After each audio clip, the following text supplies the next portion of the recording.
ég ætla nú bara að fara hratt yfir þetta hérna. Svona. Hvar skipti ég hérna? Bara svona. Hérna með ráðanum. Eitt bara á myndin hérna. Já, svona. Og svona.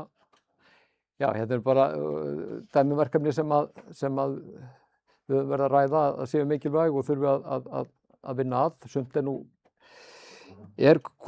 svona verið að sleppa af stað eins og þetta varðandi erfðamengi-úrvalið. Það er mótað verkefni sem að byrja á fyrstu skrefum og annað viðvarandi sem að fáum að vita af í dag, en okkur vantar kannski betri tól og bændur til þess að geta fylgst betur með og til dæmis væri æskilegt og spennandi að menn hefðu aðgang að einhverjum pörunarforritum í fjárvist til þess að geta lagt betra mat á þetta sjálfur og fleira. En þar sem að hún Sigurborg var lömb til nytja og ég held að það sé svona liður sem að við þurfum að beina sjónum okkar mjög að núna í framtíðinni, af því að það hefur í rauninni allt og lítið gerst í því að fjölga lömbum til nytja á síðustu árum. Eins og þið sjáið hérna yfirlit úr skýrsluhaldinu, þetta er frjósemin á landinu og þetta eru lömb til nytja. Frjósemin er lína sem að hallar örlítið upp, hefur aðeins batnað. Hin línan hefur nú heldur farið niður ef eitthvað er. Auðvitað höfum verið að auka afurðirnar og það í gegnum meiri fallþunga, hann hefur vaxið, en við eigum hérna mikil sóknarfæri. Þannig að undir þetta svið geta verið svo ótal mörg verkefni og við hvetjum því sérstaklega til að allt sem þessu tengist sé unnið að markvisst, þannig að við fögnum öllum verkefnum sem að tengjast því að fjölga lömbum til nytja. Við þurfum eiginlega að gera aðeins átak í því að ná þessari línu þegar hún fara að stefna upp en ekki niður. Og nánar stöðun á þessu að þá sjáum við þetta er fjöldi búa í skýrsluhaldi og þetta eru til dæmis fjöldi búa sem er með 1,4 lamb eða minna að jafnaði og svo eru við með einhvern slatta búum sem að ná 1,9 lömbum til nytja.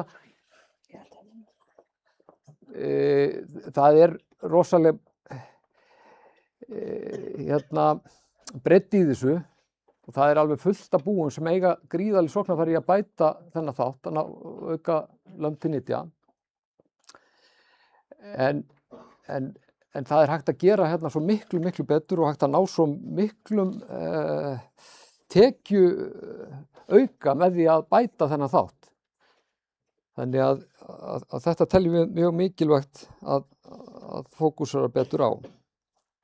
Svo er annað sem að mér langaði að fara svona aðeins dýpra í sem að við erum líka mikið að velta fyrir okkur núna og ræða, það eru þetta varðandi fótagalla og kviðgalla sem hafa aðeins verið svona meira í umræðinu núna síðustu árin og menn voru að veltaði fyrir sig hvort þetta var að koma meira eitthvað inn með ARR-hrútunum og hvort að þetta væri að aukast í stofnum eða ekki. Og í öllu falli þurfum við að vera vel vakandi fyrir öllu svona og sporna við aukningu á svona göllum og náttúrulega fækka þeim. En tala herra, gott að heyra það strax bara, minniði mig reglulega á. Hérna er sem sagt, ég var bara aðeins að svona netta forskoðun á því hvað skýrsluhaldi getur sagt okkur þróun í þessum málum og varðandi fótagalla og kviðgalla, hvort þið getur lesið út úr því aukningu og hérna er til dæmis eru förgunar ástæður og þessi ár hérna 2020-2021 og svo er til samanburðar 2024-2025 þá eru skráðar förgunar ástæður á 10.000 ær, þetta eru svona einhver staðar 9.000 eitthvað að jafnaði sem er verið að skrá þessar förgunar ástæður á og það er náttúrulega mest bara elli og svo eru alls kyns hliðir. Fótavandamál, það eru svo sem engin, maður sér ekki út úr þessu einhverja stórkostlega hækkun á því og varðandi kviðslit sjáum nú ekki hækkun frekar minnkun en það segir okkur nú kannski ekki alls ekki alla söguna og kannski bara brota þessu. Það sem að kviðslitna nú kannski menn merkja það kannski ekki að þeir hafi slátrað þeim og skráin einar förgunarástæður áður, það getur verið ástæðan. En allavega sjáum ekki skýr merki endilega þarna en köllum eftir því að menn passi upp á að skrá þessa hluti vel, þannig við getum akkurat fylgst með þessu svona. Hérna þá bara breytingin eða þróunin og sem sagt eins og ég var að sýna ykkur kviðslit, við sjáum ekki kannski aukningu í skráningu á því sem förgunarástæðu. Fótavandamál kannski samkvæmt þessu það eitthvað aðeins að hækka, þetta 5% úr því mengi sem að þetta skráð á. Einnig skoðaði hérna hvernig atburðarskráningum háttað og hérna eru ær sem eru fæddar 2020, 21, 22 og svo framvegis. Þetta eru nokkrir árgangar næsta haust. Svo hérna fæturnir. Þar svo sem ekkert skýr aukning í gegnum þetta en svona það spurning hvernig þessar hérna verða 2 vetra, hvort við séum að sjá einhverja meiri aukningu þar. Hugsanlega. Svo þetta úr lambadómunum, það líka ein leiðin til að skoða hvar við erum stödd. Og þetta eru meðaltal, ég skoðaði rútlömb frá 2015, 20 og 25 og hlutfall þeirra sem eru með 7,5 eða lægra fyrir fætur og þá sjáum við reyndar að það nú aukning þar í dómunum að við erum að fá fleiri hrúta til skoðunar sem eru að fá 7,5 eða neðar og ég skoðaði hvort einhverjir feður væru stærri síðasta haust en aðrir og það nú reyndar sæðingarhrútarnir, það voru 3 sem fóru hérna yfir 10% sem þá Eilífur frá Heydalsá og Vörður frá Vífilsdal og Bónus frá Skarðaborg. Þeir voru svolítið afgerandi að gefa slæma fætur og maður sér þetta meira í þessum kollóttu hrútum og hefur náttúrulega gert það gegnum tíðina og það kannski heldur að aukast og þarna þurfum við náttúrulega vanda okkur kannski ennþá betur sem erum að dæma lömbin, að vera strángari og fylgjast betur með fótunum. Við þurfum að vera strángari þegar við erum að taka þessar hrúta inn á stöð að skoða þetta og eins þurfa bændur að vera alveg grjótharðir sjálfir að senda hrútin í sláturhús ef fæturnir ekki í lagi þó allt annað sé frábært. Þannig að ég held að það sé nú svona aðalatrið en auðvitað þurfum við að vera þarna vel á varðbergi með að þetta fari ekki að aukast óæskilega í stofninum. Og til að loka þessu þá bara hvet ég ykkur til að vera duglega að skrá förgunarástæður og allar svona galla sem að upp á koma því að það hjálpar okkur að meta stöðuna hvert við erum að fara. Þá aðeins varðandi riðumálin. Ég ætlaði svona bara að fara létt yfir hvernig staðan akkurat núna og tek þetta eftir þessum 3 áhættu flokkum sem verið að rækta í. Það í fyrsta lagi það áhættubúin. Þau sem hafa skilað skýrsluhaldi fyrir 25 eru 86 bú. Það eru reynda bara 12% af þeim sem náðu markmiðum síðast ár sem að sneri að því að vera með í rauninni allar hrútana með græn flögg og þar að 25% reyna ARR eða þá arfblendna ARR og eitthvað ljósgrænt á móti. En á þessum 86 búum eru 1200 hrútar og það yfir 70% af þeim með græn flögg en það aðeins mismunandi greinlega eftir búum og 12% af þessum hrútum eru með 2 græn flögg. Þannig að það er nú mikið í gangi á þessum búum. Ef við skoðum, og varðandi áhættubúin bara nefna það að hér náttúrulega bara markmiðið næsta haust að menn setji á hrúta með 2 græn flögg eingöngu, það markmiðið. En eða leiðavísirinn og minna það eru greiddir styrkir til áhættubúa sem að stendur til að greiða núna fyrir síðasta ár og svo greiða aftur á næsta ári frá ríkinu út á notkun á áhættubúum heimahrúta sem eru með 2 græn flögg. Og það einnig stutt við sérstaklega að greina ærnar. Síðan á öðrum búum í áhættuhólfunum, þar aðeins vægari markmið, eða þau eru styttra komin, þar þetta helmingur hrútanna beri grænuflöggin og þó 1/4 skuli vera með ARR. Hér erum við með 300 bú, yfir 3000 hrúta og það tæpur helmingur búanna hérna sem nær þessum markmiðum og helmingur af hrútum á öllum þessum bæjum eða af þessari púlju sem er komin með flögg og 42% er ARR hrútar arfblendnir á lágmarki. Þannig að það eru ansi góð staða í rauninni.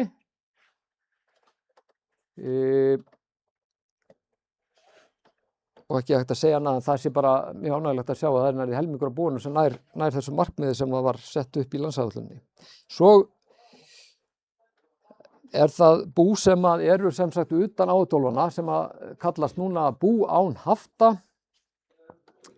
Það eru bara öll önnur bú í landinu.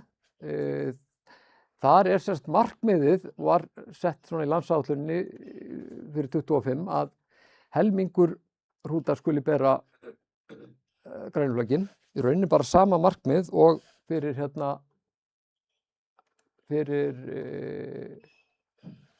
þessi bú, nema hér var markmiðið að þetta myndi nást að minnsta kosti 25% hjarða. Og hér eru langflest búin 1000 bú og rúmlega 11.000 hrútar og það eru 23% af búanum sem nær þessu. Og markmiðið var nú 25, þannig að þetta nú bara alveg á pari. Og af þessum hrútafjölda 27% með flöggin. Svo ef við skoðum bara stöðuna á ærstofninum í landinu, þá 13% af ánum með grænuflöggin í dag og svo hlutfallið aðeins mismunandi innan þessa áhættuflokka. Sjálfsögðu ég með riðubúin með, sjálfsögðu þar ættu nú öll að vera með þetta. Áhættubúin eru náttúrulega með mest af þessu, en þetta alls staðar komið ansi vel í gang og lítur vel út. Þannig að varðandi áherslurnar svo bara áfram, hvet ykkur til að vera áfram duglega að taka sýni. Pantanir eru í fullum gangi, mætti vera enn meira líf í því reyndar eins og en einhverjir að gleyma sér líklega, en það langbest að taka sýnin að vori. Það áfram áhersla hjá okkur að vera á varðbergi gagnvart skyldukaraktinni og reyna svona að nota þessa þernunarhrúta hóflega og skipta ört út og áfram hvetja menn til þess að vera ekki að nota hrúta af þessu kyni sem ekki með ARR-ið og varðandi stöðvarnar þá erum við munum við áfram vera á þessari línu en við munum taka núna kannski eða munum taka áfram eitt skref í því að horfa til reyndari hrúta og hægja kannski aðeins á umskiptingun á landhrútunum en svona við erum áfram að vinna eftir þessari stefnu að sjálfsögðu og fjölga hrútum með 2 græn flögg. Þannig að svona staðan. En svo að lokum þar sem ég ætlaði að nefna að það búið að smíða í fjárvís mælaborð sem að þið hafið aðgangað til að skoða stöðuna hjá ykkur gagnvart riðu. Og það reyndar þó nokkuð síðan að þetta var sett í gang, það var alltaf að bíða eftir reglugerðin yrði klár, þannig að flokkun á búum yrði klár. Reglugerðin kom núna í ársbyrjun og við vorum að opna þetta mælaborð í gær. Þannig að þið geta fundið þetta inn í fjárvís. Eitthvað sem heitir riðumælaborð eða farið inn á þennan bikar sem þarna uppi og þá geta skoðað stöðuna á ykkar búi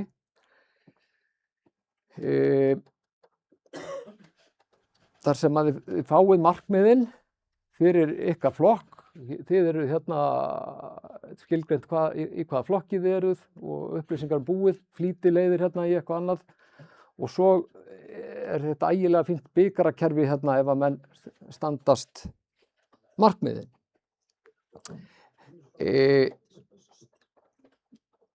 Þessi markmið voru sett fram 24 og þá vorum við í rauninni farin að vinna eftir þessu. Reglugerðin kemur síðan ekki fyrir núna, þannig að það er engin í slæmum málum þannig þó hann sé ekki uppfylla þessi markmið. Það hefur svona bara sögulegt gildi að þetta er inni í fjárvís og segir ykkur svona bara hvar þið eru stödd og hvar þið þurfum að bæta í. Ef þið farið að spá í þetta er svona aðeins reynda mismunandi framsetning eftir því hvort þetta séu áhættubú eða bú án hafta en hérna þessar talningar hérna á gripum, ég ætla allavega að nefna það að rútarnir þurfa allir að vera fullgreindir og teljast aðeins ef þeir eru fullgreindir semst í báðum sætum af því að það eru markmið að vera ekki með VFRQ og þá þurfa þeir að vera greindir með 2 flögg. Hins vegar með ærnar að þá teljast allar ær sem eru bara með 1 grænt flagg í þessi markmið. Þannig að þær geta verið undan arfhreinum hrútum og þá þarf ekkert að vera vitað móður ættina. Þannig að ær sem væri með svona flögg, þær telja hérna inn. Til dæmis.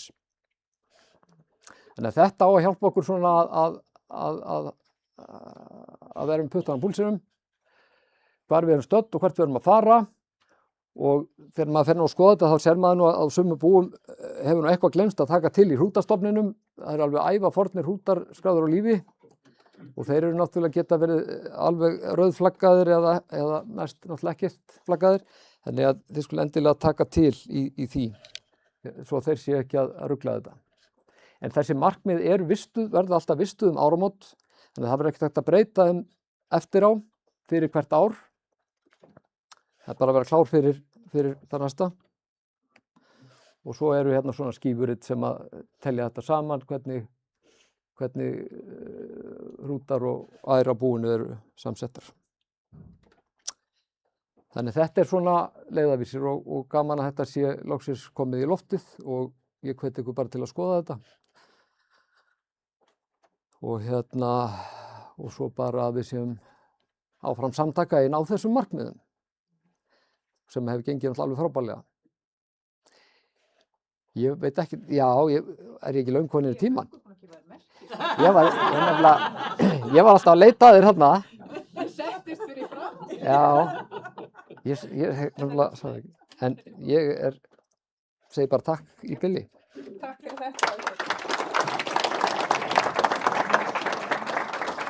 Já, það þýtti ekkert að horfa á þig, þú ert ekkert að stjórna þessu. Ég sé ekkert hvað það var. Nei. Ég fékk afhenda hérna mjög fína dagskrá sem mér var gert að fylgja eftir, þannig að ef þið eigið einhverjar örfáar spurningar fyrir Eyþór, þá ég þekki ykkur ekki örfá Brynjar bróðir búið hérna rétt hjá okkur, ég bara vil enginn spyrja eitthvað um þeim. Var þetta alveg kýrskýrt? Herðu, þá ætla ég bara að bjóða Jón Hjalta Eiríksson frá Landbúnaðarháskólanum. Hann ætlar að flytja okkur erindi innleiðing verndandi arfgerða og þróun skyldleikarakter. Hvernig hefur það gengið þetta til? Gjör svo vel, Jón. Sippa, þú erum mjög að taka þennan þessu. Já. Erum ennþá alveg? Já, ég ætla að halda áfram bara á mjög svipuðum slóðum og Eyþór var í hérna á undan. En já, ég skal reyna að tala hátt. En ég fór sér þetta í vetur að bara skoða svona með aðeins öðrum aðferðum heldur en Eyþór notar, hvernig þetta hefur gengið hjá okkur með þessa ræktun og það er kannski það sem ég aðalega get bætt við dálítið af skyldleikarækt og skyldleika innan hópsins, hrúta og ær hópsins fyrir hvern árgang. Þetta verða svona 3-4 ár síðan var byrjað á þessu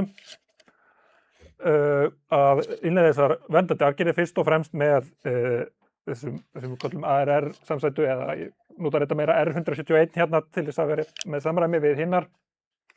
Og við byrjuðum á mjög lágri tíðni á þessum verndandi samsætum, sérstaklega R171 sem að er náttúrulega olli miklum áhyggjum hjá kynbótafræðingum og fleirum að þetta myndi leiða til of mikillar skyldleikaræktar og tapi á erfðafjölbreytileika. Við fórum, þegar við byrjuðum þessu, fórum við og fleiri í að setja upp hermilíkön til þess að skoða hvaða áhrif mismunandi aðferðir geta haft og sýndist á því að þetta geti nú bara gengið alveg án þess að við lentum í miklum vandræðum þarna. En það gerist ekkit allt í alvörunni eins og við setjum það upp í tölvunni svo að þess vegna er mikilvægt að við fylgjumst með í rauntíma hvernig þetta gengur. Þannig að markmiðið var að kanna fyrir stofnin í heild. Ég er ekki með þetta svona niðurskipt eftir búum eins og Eyþór. En það sem ég skoða er samsætutíðni príongisins sem er bara svolítið önnur aðferð til þess að skoða það sem Eyþór var að sýna ykkur áðan með hlutfall mismunandi arfgerða. En hérna nota ég bara eina tölu fyrir hverja samsætu sem að virka þó bara þannig að fyrir arfreinar þá kemur einn fyrir þessa samsætu fyrir hverja kind en hálfur fyrir arfblendnar. Þeir eru að telja þetta saman og þeir séðan bara finn ég með til að því yfir allan hópinn til þess að finna þessa samsætutíðni fyrir mismunandi samsætur á þessu príongeni sem er þetta riðugen sem við erum að vinna með. Annað sem ég langar til að skoða er kynslóðabilið, það er að segja hversu gamlir eru foreldrar hrúta og gimbra sem eru settir á hverju ári. Ástæðan fyrir ég hef áhuga á því er að þegar vorum að þetta verður sett upp þannig að við séum að skipta hrútunum mjög ört upp og það leiðbeiningarnar eru að við séum mest að nota lambhrúta til að sjá hvort að það hefði, hversu mikið því hefði verið fylgt og hvort að við sjáum það í stofninum í heild að það sé núna meira undan lambhrútum heldur en áður. Síðan náttúrulega hvernig skyldleikaræktin hefur þróast í hverjum árgangi og meðal skyldleiki sem að er tala sem segir okkur hversu skyldir einstaklingar innan hóps eru sem að er eitthvað sem getur spáð fyrir hversu mikla skyldleikarækt við fáum í framtíðinni. Gögnin koma úr fjárvís til að meta samsætutíðnina þá vildi ég ekki nota beint niðurstöður úr arfgerðagreiningunum vegna þess að það eru aldrei allir gripir arfgerðagreindir og þeir sem eru arfgerðagreindir eru ekki svona handahófs úrtak heldur er miklu meira greint undan þeim sem eru með ARR. Þannig að til þess að reyna að fá tölu sem segir okkur hvernig staðan er í öllum stofninum og nota ég milliskref sem kemur í riðukynbótamatinu sem er birt inn í fjárvís þar sem að við spáum líkum á hverju samsætu fyrir hverja kind. Þetta er aldrei yfirleitt ekkert mjög nákvæm spá fyrir hverja kind en þegar ég tek meðaltalið af þessu fyrir allan hópinn þá á að fá mat sem á ekki að vera að bjaga þá ætti að vera á réttum stað. Síðan til að fyrir hinna þættina þá nota ég bara ættatöluna og bara þetta reikniaðferði fyrir þessa þætti. Þá fyrst er það þessi samsætutíðni, hversu stór hluti af príongeninu með hverja samsætu ég horfir yfir allan hópinn og þetta er sett fyrir 5 árganga. Þetta er hrútar settir á 2021, 2022, 2023, 2024 og 5. Dökkgræna er R171, ARR. Sjáum hvernig að það þá steila ekkert í 2021 og 2022. En sérstaklega 23 og 24 snar ekstra og í hrútum sem voru settir á síðasta haust þá er samsætutíðnin 0,2, cirka 20% af samsætunum er ARR sem þýða ef þeir eru allir arfblendnir þá eru 40% af hrútunum með þetta en þetta er náttúrulega eitthvað blanda af arfblendnum og arfhreinum þannig að það eru eitthvað hærri hlutfall sem er með einhverja svona samsætum. Ljósgrænni eru 1037 og 751 miklu minni breyting þar en við sjáum samt mjög greinilega að þær fara úr því að vera nánast ekki neitt. Það voru mjög sjaldgæfar samsætur upp í einhver 2% á ásettum hrútum núna síðasta haust. Og það sem er að minnka er villigerðin, ARQ, sem við vitum að er næm samsæta sem er á niðurleið og síðan er áhættu arfgerðin var 106 líka aðeins á niðurleið. Ef við skoðum gimbrar sem eru settar á, sem ær úr hverjum árgangi, þá er þetta stefna í sömu átt en er alltaf svolítið seinna af stað eins og við má búast. Er hérna rúmlega 0,1 fyrir ARR og komið þetta hérna 741 og 1027 súlurnar alveg sína alveg svolítið. Það er svolítið af því líka. Síðan er hérna kynslóðabilið. Hvernig það hefur þróast. Það var sem að áður en þetta riðuræktunar dæmi byrjaði 2021-2022 sem við getum þá hort á sem svona einhvers konar hefðbundið ástand, venjulegt ástand. Þá sjáum við hérna neðri línurnar, það eru aldur hrúta, aldur feðra, bæði hrúta sem eru settir á og gimbra sem eru settir á. Það var í einhverjum 2,78 feður hrúta, hérna dökkbláa línan, það var 2,8 og var nokkuð stöðugt í því. En síðan þegar við byrjum á riðuræktuninni þá fer þessi lína niður og komið niður í svona 1,8 ár. Þannig að við erum að meðaltali að setja hrúta undan 1,8 ára gömlum feðrum. Það segir okkur að það er orðið töluverður hluti sem er undan lambhrútum og hefur alveg farið niður rúmlega 1 ár sem að þeir eru orðnir yngri. Fyrir ásetta gimbrar er þetta aðeins lægra, sjáum aðeins niður fyrir mæðurna en það er nú svona falla að sjá við það. Fór aðeins að reyna að komast að því hvort að mjög stór hluti af þessari breytingu kemur út af fæðingarstöðunum. Að það er núna mest boðið bara upp á lambhrúta og sýndist að það væri svona cirka 40% af ásöttum hrútum undan fæðingarhrútum. Það skýrir langstærsta hluta af þessari breytingu en það er greinilega líka eitthvað meira að bændur séu að setja á hrúta undan lambhrútum heldur en áður. Sem að bendir til að allavega að þó nokkur leyti sé verið að fylgja leiðbeiningunum að nota lambhrúta meira í þessari riðuræktun. Næst er það skyldleikaræktarstuðullinn sem er nú kannski svona það sem að sú stærð sem fólk þekkir og hefur kannski haft svolítið áhyggjur af. Það skemmst þó fyrir að segja að innan þessa tímabil sjáum við engin neikvæð merki þar og raunar ef við skoðum rútana sem er bláu línan hérna, þá var 2024 árgangurinn með töluvert lægri aðeins lægri skyldleikaræktarstuðul heldur en árgangurnir og undan.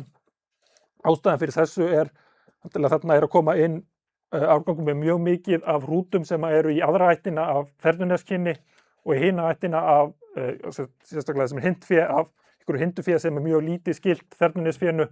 Þannig að í þessum árgangi er líka heilmikið af blöndun og hind og kollóttu eða heldur meira en hefur verið sem að kemur út í því að þessi hrútar sem hefur verið að setja á þarna eru að meðaltali minna skyldleikaræktaðir heldur en svona í hefðbundnu þegar við bara verið að velja innan hinda og kollótta hópana sér.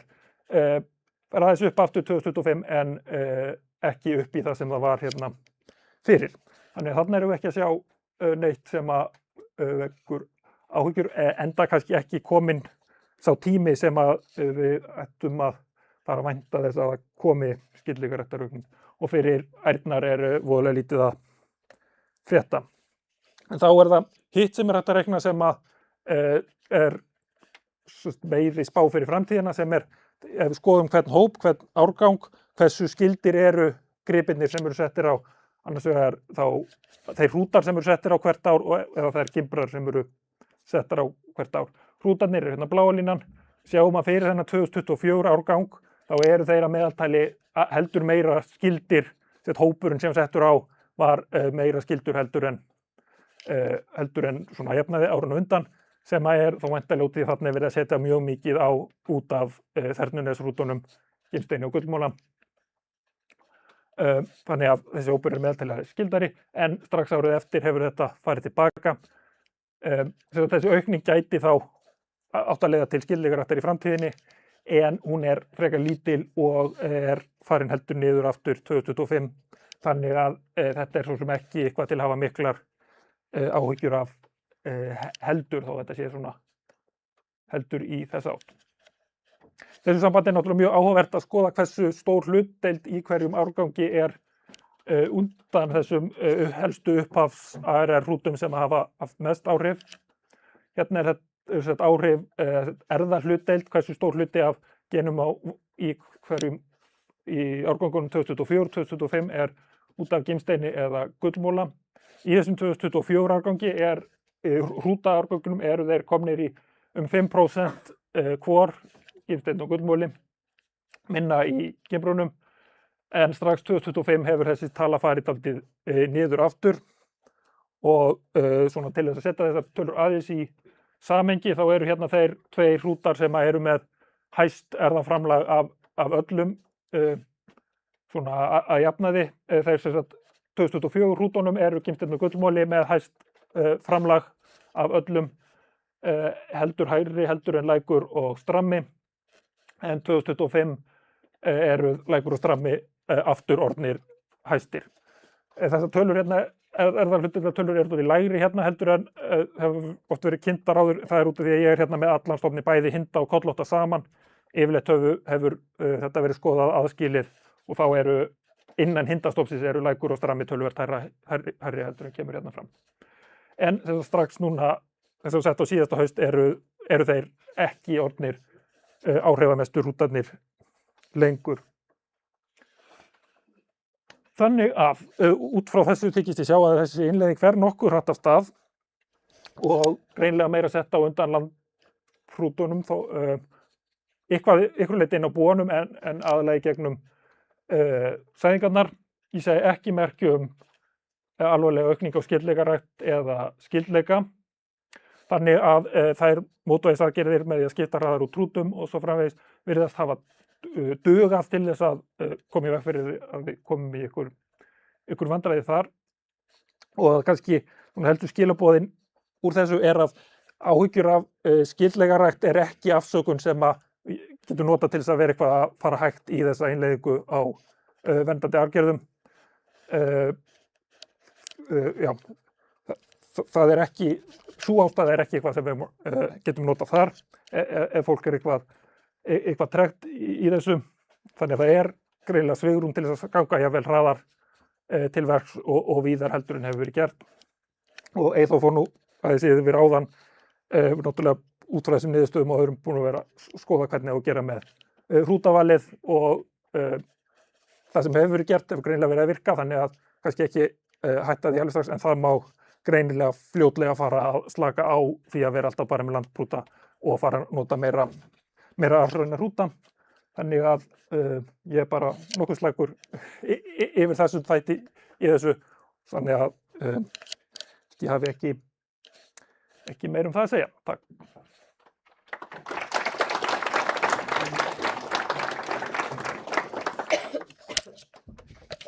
Takk fyrir þetta, Jón Hjalti. Langar ykkur að spyrja Jón Hjalta ykkur eftir þetta? Annars skal ég bara lofa ykkur því að þið megið örugglega spyrja hann í kaffinu á eftir. Er það ekki? Heyrðu, skila skýrsluhaldsniðurstöður sér í veskið. Guðfinna Harpa frá RML. Gjörðu svo vel. Takk fyrir.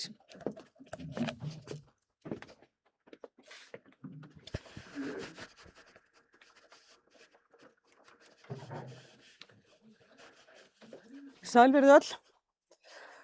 Heyrist ekki ágætlega í mér hérna yfir í hornið og hérna aftast? Aðeins hærra, ég ætla að reyna það. Þetta var sem sagt spurning sem að hann Eyþór bar upp við mig, hvort að við getum farið út frá rekstrar niðurstöðum sem að bændur skila til okkar í RML, aðeins yfir það hvort að jákvæðar skýrsluhaldsniðurstöður eða neikvæðar eru að skila sér í veskið hjá bændum. Og við unnum þetta saman, ég, Oddný Steina og María Svanþrúður sem erum í þessu rekstrarverkefni sauðfjárbænda hjá RML. Og við lögðum upp með þessar 3 spurningar. Sem sagt, hvaða áhrif hefur góður árangur í helstu mæliþáttum skýrsluhaldsins á rekstrarniðurstöðu búa? Skipta einhverjir mæliþættir skýrsluhaldsins meira máli en aðrir þegar horft er til rekstrarniðurstaðna? Og eru þeir sem bestum árangri ná að kosta meiru til en þeir fá tilbaka í tekjum.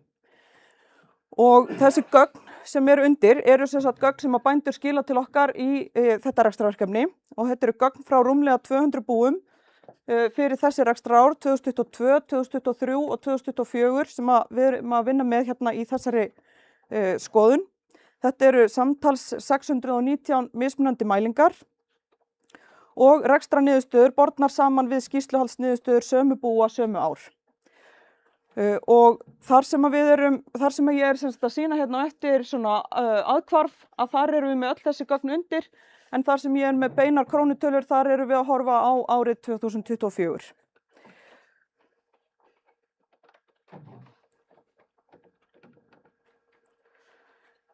Þar sem ég ætla aðeins að byrja á að sýna bara að það eru meðaltöl allra búa í verkefninu 2024 í krónum og kind. Við erum hérna að vinna alltaf með krónur og kind. Afurðatekjur, opinberar greiðslur og önnur framlög sem að skila samtals þessum 48.778 krónum að meðaltali á kind í verkefninu í tekjur. Svo er hérna breytilegur kostnaður upp á tæpar 20.000 krónur á kind, fastu kostnaður upp á tæpar 20.000 krónur á kind sömuleiðis að meðaltali og þar af eru laun og launatengd gjöld tæpar 11.000 krónur. Fjármagnsliðir tæpar 5.000 krónur og afskriftir rúmar 8.000 krónur á kind í verkefninu 2024 og það skilar aðeins neikvæðri rekstrarniðurstöðu upp á 3.600 krónur tæpar á hverja kind í verkefninu 2024. Þessi rekstrargjöld tæpar rúmar 39.000 krónur samtals á kindina, þær skiptast svona, ef við skiptum hérna á þessari gervigreindar kind sem að lítur nú pínlítið út eins og sauðurvísu, að þá eru sem sagt breytilegi kostnaðurinn hérna þangað þar sem að mætast bláa og græna svæðið. Sem sagt ef þið horfið þarna yfir þá er þetta aðkeypt fóður fyrst, áburður og sáðvörur, rekstur búvila, rekstrarvörur og ýmis aðkeypt þjónusta sem er breytilegi kostnaðurinn. Þarna yfir þessu bláa og svo mætir það þarna græna svæðinu eins og í mörgum ríkisstjórnum þar sem að mætast blár og grænn ef við horfum á lýðveldistímann, að þar skiptum við svo yfir þá í fasta kostnaðinn. Þar er viðhald eigna, græna línan, rekstur húsnæðis þessi bláa, bifreiðakostnaður er svona dökkbrún og annar rekstrakostnaður grár og svo þá laun og launatengd gjöld þarna bringan á kindinni. Fjármagnsliðir og afskriftir eru ekki hérna inn í þessari mynd. Aðeins síðan þessi bú sem eru undir sem að skila okkur þessum gögnum. Þetta er, ég ætla ekki að þvælast mikið í þessari töflu, þetta eru margar tölur, en það sem mér langar bara til þess að vekja athygli á að þessi tafla sýnir meðaltal allra búa í skýrsluhaldi með 200 ær eða fleiri og samanburð við þátttökubúin. Og eins og þið sjáið þarna þá eru þátttökubúin almennt með betri árangur í skýrsluhaldi heldur en þessi bara öll bú sem eru með 200 ær eða fleiri, sem að getur auðvitað lita pínlítið niðurstöðunar í rekstrarverkefninu að ef við erum ekki að ná inn þessum búum sem eru með lakasta árangur í afurðasemi, að þá getur það auðvitað aðeins hreyft við þessum tölum. Líka langar mig til þess að segja aðeins, það er mjög mikill breytileiki í þessum gögnum og það hefur auðvitað áhrif hversu bara mikinn breytileika við búum við í sauðfjárrækt á Íslandi. Þessir skýrsluhaldsþættir sem ég er að skoða hérna í samhengi við rekstrarniðurstöðurnar, að það er gerð, það er vaxtarhraði, það er frjósemi reiknuð sem lömb til nytja á allar ær, það er fallþungi og svo afurðir, reiknaðar afurðir á allar ær. Ég er að bera þetta saman við framlegð búsins í krónum og kind. Þegar fastikostnaðurinn er líka tekinn inn, að þá verða niðurstöðurnar ekki eins skýrar en tilhneigingin er sú sama. Afurðasemi skýrist minna hlutfall þegar við höfum allan kostnaðinn inni, en það er samt fylgni. Það er bara stóra breytur inn í fasta kostnaðinn sem að þynna út áhrifin. Síðan ætla ég til þess að svara þriðju spurningunni, eins og þið munið eftir þarna að skoða samhengi einstakra þátta við breytilegan kostnað, til þess að svara því hvort að það er verið að kosta meiri til heldur en kemur tilbaka. Fyrst hérna er aðhvarf sem að sýnir þá framlegð afurðatekna og gerð. Hvernig tengist gerðin sem er hér við framlegð búanna og við sjáum að þetta sem sagt jákvætt samband og skýrir svona 7. hlutan af breytileikanum í gögnunum eða 14%. Þannig að því hærri gerð, því meiri framlegð. Hér kemur vaxtarhraðinn og það sama mynd og nánast sama skýringarhlutfall að vaxtarhraðinn að skýra svipað af breytileikanum í hérna framleiðinni. Það sem sagt þetta jákvæða samband sem við sjáum hérna og skýringarhlutfallið bara mjög svipað eins og varðandi gerðina. Þá hérna næst skoðuð lömb til nytja. Það svipuð mynd. Það jákvætt samband, því fleiri lömb til nytja eftir allar ær, því meiri framlegð búanna og skýringarhlutfallið örlítið meira en samt svona alveg á pari við gerðina og vaxtarhraðan. Og þetta sem sagt lömb til nytja eftir allar ær. Síðan förum við hérna yfir í fallþungan og það sem sagt þetta jákvæða samband, því hærri fallþungi, því meiri framlegð búanna og hérna skýringarhlutfallið dálítið meira og komið 20% af breytileika gagnanna sem að skýrist af fallþunga.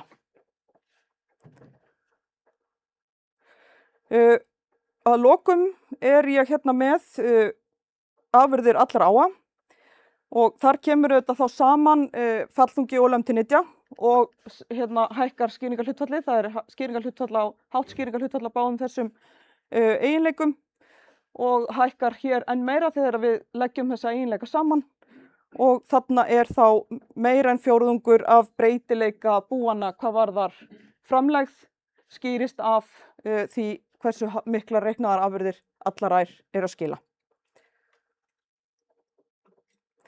Aðeins kannski samhengi þessara eiginleika. Það má ekki gleyma því að nefna að þessir eiginleikar sem við erum með hérna til umfjöllunar eru ekki sjálfstæðir eiginleikar hver og einn. Þeir fylgja hver öðrum. Annaðhvort eða bæði í þessum gögnum og líka bara í öðrum rannsóknargögnum. Og eiginleikin afurðir á hverja kind falla á eiginleikanum lömb til nytja og fallþunga lamba. Þannig að það gerir það pínulítið erfiðara að fullyrða skýringarhlutfall og aðhvarf einstakra eiginleika í svona bara einfaldri greiningu. Við þyrftum kannski stærra gagnasafn, leiðrétta meira og keyra í gegnum aðeins öflugri tölfræði greiningu en við erum að gera hérna. En með þessari einföldu greiningu þá má sjá mjög sterkar vísbendingar það að góða niðurstöður í öllum þessum skýrsluhaldsþáttum skýra þó nokkurn hluta af mismun á framleið á milli búa.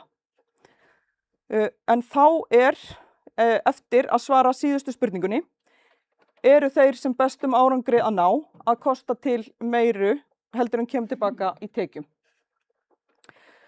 Þá förum við hérna yfir í þessa mynd hér. Þetta eru sem sagt afurðasemi flokkar, við flokkuðum öll búin, þetta sem sagt 2024, flokkuðum öll búin eftir því hvað reiknaðar afurðir á hverja kind, þetta eru sem sagt gemlingar veturgamlar ær og fullorðnar ær saman. Þetta eru þessir flokkar undir 24 kílóum, 24 til 26 kíló, 26 til 28 kíló, 28 til 30 kíló, 30 til 32 og yfir 32 kíló eftir allar ær. Og flokkum sem sagt þessi bú þarna upp og þá sjáum við bara mjög skýrt þetta sem ég var að fara yfir hérna í aðhvarfinu að þetta bara mjög skýr tröppugangur í afurðatekjum. Opinberu greiðslurnar eru svipaðar í öllum hópum þannig séð. Önnur framlög, það er eitthvað tröppugangur þar en það fer fram og tilbaka og þar erum við svolítið misjafnt milli ára bara auðvitað því þetta eru í sumum tilfellum stærri framlög eins og nýliðnustuðningur og annað slíkt sem getur skekkt í ákveðnum hópum. Samtalstekjur eru sem sagt langsamlega hæstar á þessum búum þar sem reiknaðar afurðir eftir allar ær eru 32 kíló eða meira. Og sem sagt þessum búum þar sem reiknaðar afurðir á allar ær eru yfir 28 kíló. Svo förum við þá yfir í breytilega kostnaðinn. Er þetta að kosta? Og eins og þið sjáið hérna að þá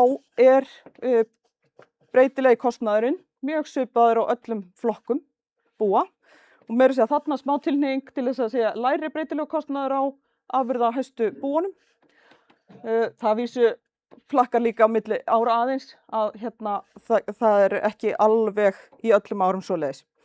Við vorum áðan að horfa á aðhvarfslínur fyrir framleiðina og þá ætla ég aðeins að sýna ykkur aðhvarfslínur fyrir breytilega kostnaðinn og þessa sömu eiginleika og eins og þið sjáið að þá er samhengið nánast ekki neitt á milli afurðasemi í skýrsluhaldinu og þessa breytilega kostnaðar á búunum. Þetta eru bara flata línur sem að sýni það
Það er komið í gang.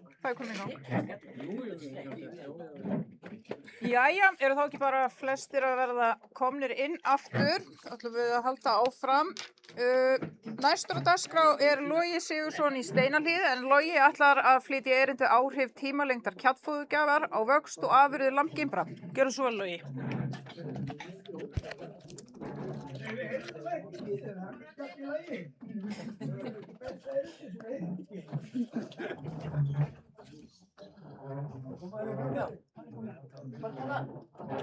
Hátt, já, ég skal reyna. Komið þið sæl, Logi heiti ég. Ég ætla að fjalla verkefni sem að ég gerði hérna á Hesti 2023-24 veturinn.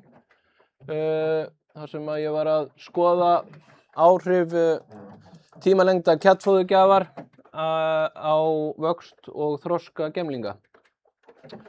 Í tilraunina var notast við 100 lambgimbrar, 2 fóðurhópar og þar í hópunum var jafnað fyrir bæði gagnvart þunga og kynbótamati.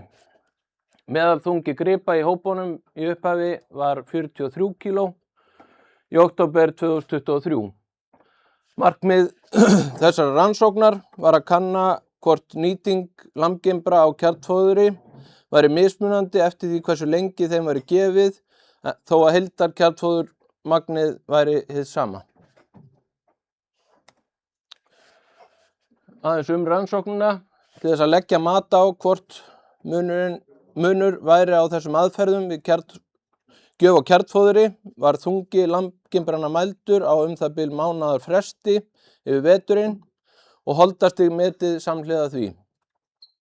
Þá var frjósemi lambgimbra skoðuð, fæðingarþungi lamba, vöxtur fram að fjallrekstri og fallþungi lamba þeirra. Þungi lambgimbranna og holdastig þeirra haustið eftir gemlingsveturinn var einnig skoðað. Í hópi 1 voru 49 lambgimbrar og fengu þær kjaddfóður frá 8. janúar 2024 til 25. apríl 2024, eða samtals í 108 daga. Hver gimbur fékk að meðaltali 120 grömm af kjaddfóðri á dag. Í hópi 2 var 51 gimbur og fengu þær kjaddfóður frá 13. nóvember 23 til 25. apríl 24, eða samtals í 164 daga. Í hópi 2 fékk hver gimbur 79 grömm á dag. Samtals fengu gimbrarna þá í báðum hópum jafn mikið af kjaddfóðri eða tæp 13 kíló yfir veturinn. Þá vindum við okkur bara í niðurstöðurnar. Hvað var það frjósemi? Þá var marktækumunur á milli hópana, eins og sjá má hérna, og var hópurinn sem fékk kjaddfóður í styttri tíma frjósamari. Ef að geldagimbrar voru hins vegar tekna frá, þá var mjög lítill munur á milli hópana og ég set gögnin fram þannig líka því að það var einn trútur sem klikkaði í hópi 2, þessi gulu súlunni.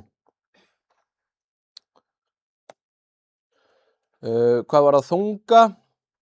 Þá mældist aldrei marktækumunur á milli hópana. Hvað var það þungan? Mesti munurinn var hins vegar veturinn eftir gemlingsveturinn og þá var munurinn 2,5 kíló í lífþunga á milli hópana. Ef að geldagimbrar voru tekna frá, þá var munurinn 1,2 kíló á milli hópana, þarna á þessum sama tíma.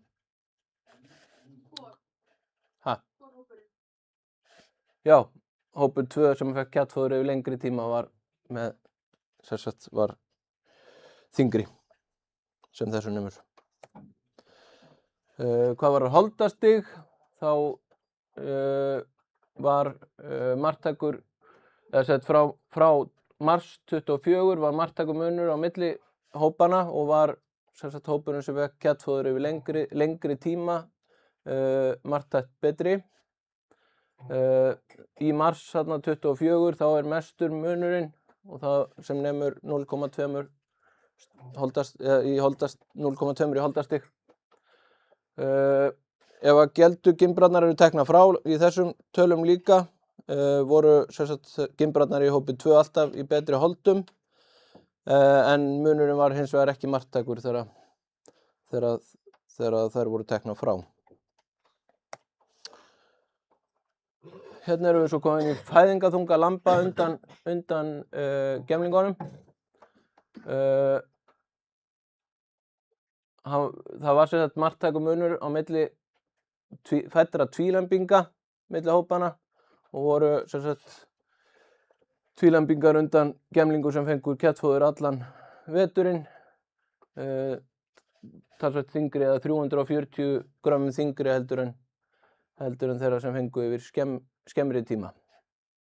Meðal fæðingarþungi allra lamba var 110 grömmum þyngri hjá hópi 2, en munurinn hins vegar ekki marktækur, eins og sést á súlunni þarna lengst.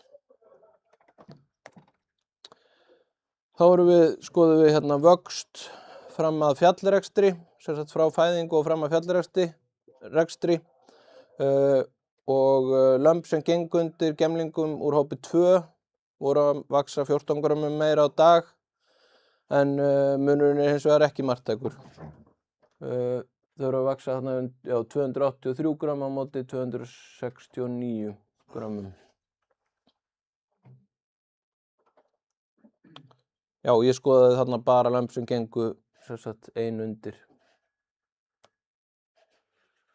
Þá vindum við okkur í niðurstöður gagnvart sem sagt vexti frá fæðingu og fram til hausts, en lömb undan gimbrum úr hópi 2 uxu 24 grömmum meira á dag heldur en úr hópi 1 og var munurinn þar á marktækur.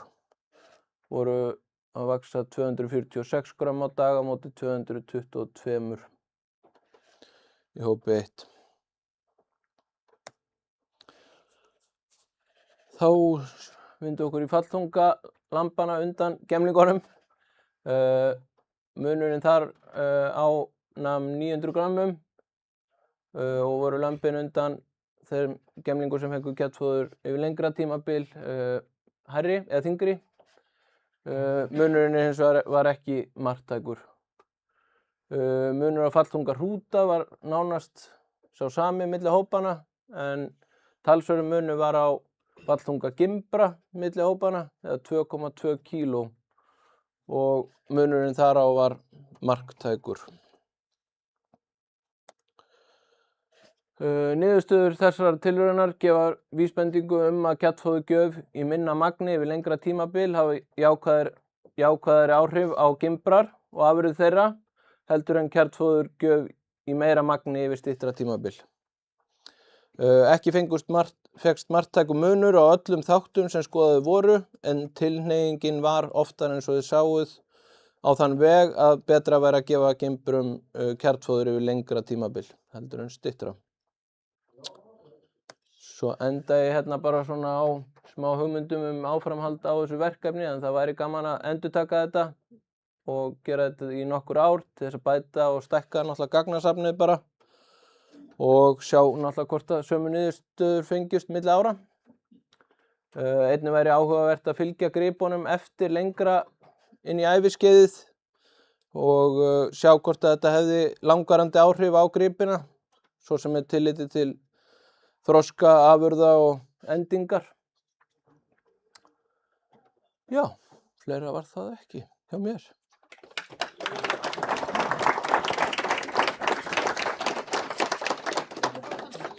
Eru einhverjar spurningar til það?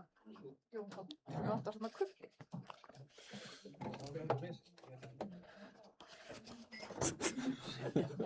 Að þetta var Jón Árni, sko. Bara einlétt, hvaða kjallfóður varstu að gefa? Já, ég var að gefa milljónablöndu frá fóðurblöndunni. Og það hvað hátt hlutfall af fiskmjöl? Er hún ekki 30% prótein, minnum mig. Og af fiskmjöl? Fiskimjöl, já, ég held að próteingjafinn sé aðalega fiskimjöl í hérna milljónablöndunni. Ég man ekki alveg hlutföllin, ég er ekki með það hérna. Hér er einn spurningu. Já, sæl.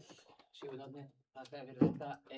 Það sem vakti athygli mína þessi fallþunga munur, það engin munur á hrútlömbunum, svo þessi gríðarlegi munur á gimbralömbunum.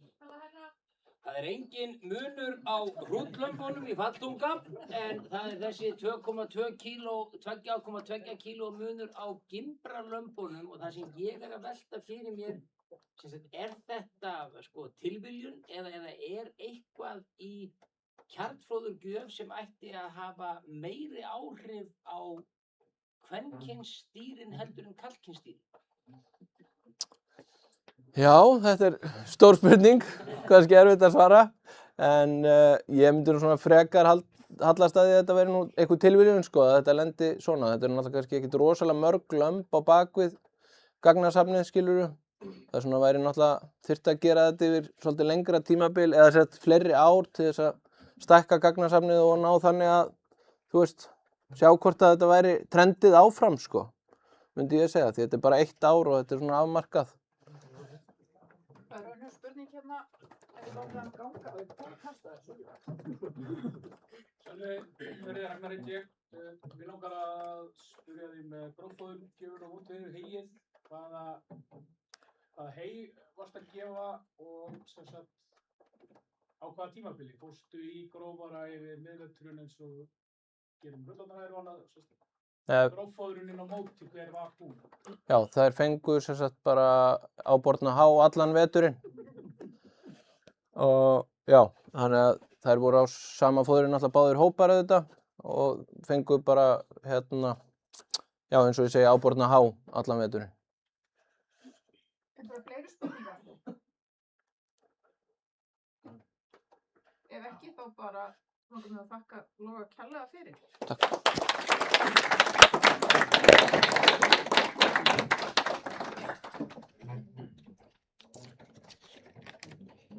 Næsta erindi hér, já, takk. Næsta erindi ætlar að koma upp með Magnús Örn Valsson og segja okkur, eða flytja erindi Bergstaðir á Vatnsnesi. Gjörðu svo vel.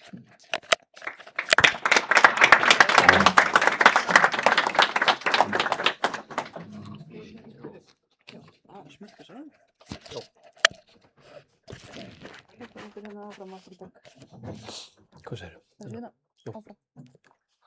Akkurat. Já, komiði sæl. Magnús heiti ég og bý á Bergsstöðum. Ég var fenginn til þess að flytja erindi Bergstaðabúið og sótti ég upplýsingar til fyrri ábúenda og Jón Viðars og vitna í Guðna Ágústsson fyrrverandi landbúnaðarráðherra líka. Já, Hjálmar og Guðlaug hófu búskap sinn 1972. Þau taka við af foreldrum Hjálmars.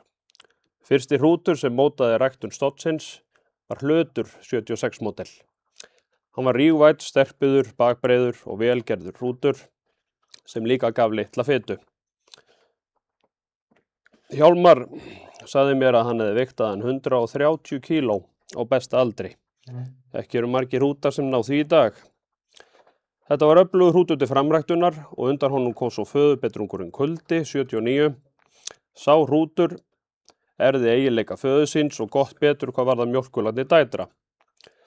Þetta var skapmikil skepna og minntist Hjálmar þess að hafa lánað hann á bæ í nágrenninu á fengitíð. Bóndinn á bænum hafði samband 2 dögum síðar og biður Hjálmar að koma umsvifalaust og ná í skepnuna. Því hann væri búinn að rústa húsunum hjá sér. Þegar Hjálmar mætir á staðinn standa ærnar öðrum megin skelfing og losnar, bóndinn í áfalli og hrúturinn hinum megin með garðastöpp sem hann hafði tekið með sér. Og ekki var annað í stöðunni en að taka hrútinn með sér heim. Þessari hrútur lét nú samt sæmilega heim á Bergsstöðum alla tíð. Tímamót urðu þegar voteisverkun hófst. Byggð var flatgryfja 1975 og árið 1977 eru fjárhúsin byggð við hana. Heygæði urðu mögnuð á voteinu. Það var mikil áhersla lögð á að slá snemma og bera vel á til að sem best fóður fengist. Og þó það fyndist hluti af heyfeng héldu skæðin áfram góð. Viðtalið sem tekið er við Hjálmar 1990 segir hann frá því að hann hafi verið að gefa hey frá sumrinu 1979 og sent hey sinni aftur úr því. Í ljós kom að það hefði gefið lítið eftir. Þessi mynd er tekin svona hún er ekki sérstök gæði í henni. Þetta er tekið svona 2004. Frekar gerðarlegt svona að sjá. Þegar þau hófu búskap var 60% fjársins tvílend í fyrstu, svo jókst það jafnt og þétt og var komið í 80% áður en farið var að notast við þokurútin Svepp 78. Undan honum kom svo rútur Snáði 85 sem mikið var notaður og voru mest 40 dætur á lífi samtímis undan honum. Og frjósemi þeirra gríðarlega mikil og nýttust því mjög vel því enn voru nokkrar einlembur til á búinu. Hjálmar og Gulla sættu mikið alla tíð og mest með hestrútum. Þegar farið var að verðfella vegna fitu og með síðumælingum sem Gunnar og Þóróstum framkvæmdi fyrst 1988 og stóð í allt það til Europe-kerfið var tekið upp 1998 voru gripir sem gáfu fitukeppi skornir hratt niður. Fádæma árangur náðist fyrstu árin í að skera niður fitu á bergstöðum. Þar spilaði einni inn í að margir kjötgæðarhrútar af hestblóðinu voru að stækka hlutil sína mjög hratt og eftir að mælingar hófust. Hestrútarnir stóðu fremstir hintuhjarðana hvað fituleysi varðar. Þá ætla ég að fjalla þann hrút sem er mesti ættfaðir bergstaðaræktunarinnar og er það kynbóta tröllið Deli 98 eins og Jón Viðar kallar hann. Sem einstaklingur var hann veturgamall, þrælvænn, lágfættur, sérlega bakþykkur, bollangur, sterkbyður og því öllu leyti vel gerður. Þetta var hrútur sem gaf mikinn fallunga, gerð og fitu meðalag en mesti kosturinn var hvað öfluga dætur hans voru, varandi mjólkulatni og þá þroska. Mest voru 80 dætur hans uppi samtímis af rúmlega 400 kinda hjörð. Ekki tókst að rækta undan honum föðubetrung en dætur hans urðu margar gríðarlega öfluga hrútsmæður og eru allir stöðarhrútar sem komið hafa frá bergstöðum afkomendur hans og samanlög hlutdeild Dela hjá þeim er 1,66. Deli var sonur Bjálfa frá hesti. Móðir Dela var breið og mikil ær, Hjálmar vigtaði hana aldrei undir 90 kílóum frá því að hún var tvævetla. Deli er á meðal albestu hrúta sem fram hafa komið í sauðfjárrækt. Árið 2006 veitti Guðni Ágústsson þáverandi landbúnaðarráðherra þeim landbúnaðarverðlaunin. Í ræðu sinni sagði ráðherra: Í búskap sínum sýndu þau og sönnuðu hve góðum árangri er hægt að ná í ræktun íslenska fjársins. Bú þeirra hefur ýmist verið í efsta sæti eða í einhverjum efstu sætunum á lista Búnaðarfélags Íslands og síðar búnaðarsamtakanna yfir afurðahæsta sauðfjárbú landsins, nánast alla þeirra búskapartíð. Fjárstótt þeirra hefur allt til að bera, mikla frjósemi, ágæta mjólkurlagni og gefur mjög vel gerð föll. Þegar farið var að verðfella dilkakjöt fyrir of mikla fitu, var brugðist mjög markvisst við því og náðu þau hjón þeim árangri að óvíða er hagstæða hlutfall í flokkun en á bergstöðum, sé tekið tillit til fallunga sem jafnan hefur verið 18 til 19 kíló. Tilvitnun lýkur. Ekki fékkst leyfi til að sækja hrúta að bergstöðum fyrir stöðvarnar fyrir 2005. Þá þótti Deli of gamall til að eiga erindi á stöð. 3 hrútar voru sóttir að bergstöðum, það voru þeir Lási, Lundi og Busi. Lási var einungis notaður 1 vetur á stöð því ekki stóðst hann kröfur sem lambafæðir, en varð mikill lærfæðir. Dætur hans ágætlega mjólkurlagnar og sýndu einstaklega mikla frjósemi. Lása hefur því mátt finna í ættum nokkra þekktra ærfeðra sem komu síðan til notkunar á stöð. Lundi var 4 vetur á stöð, en lítið sem ekkert notaður setið 2 því lítið sæði kom úr honum. Hann hafði heimareist afburða lambafæðir.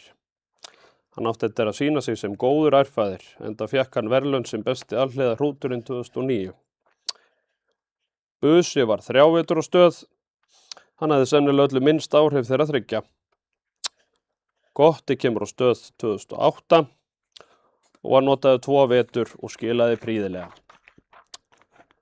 Púki kemur einnig á stöð 2008 og var hann 5 vetur og mikið notaður.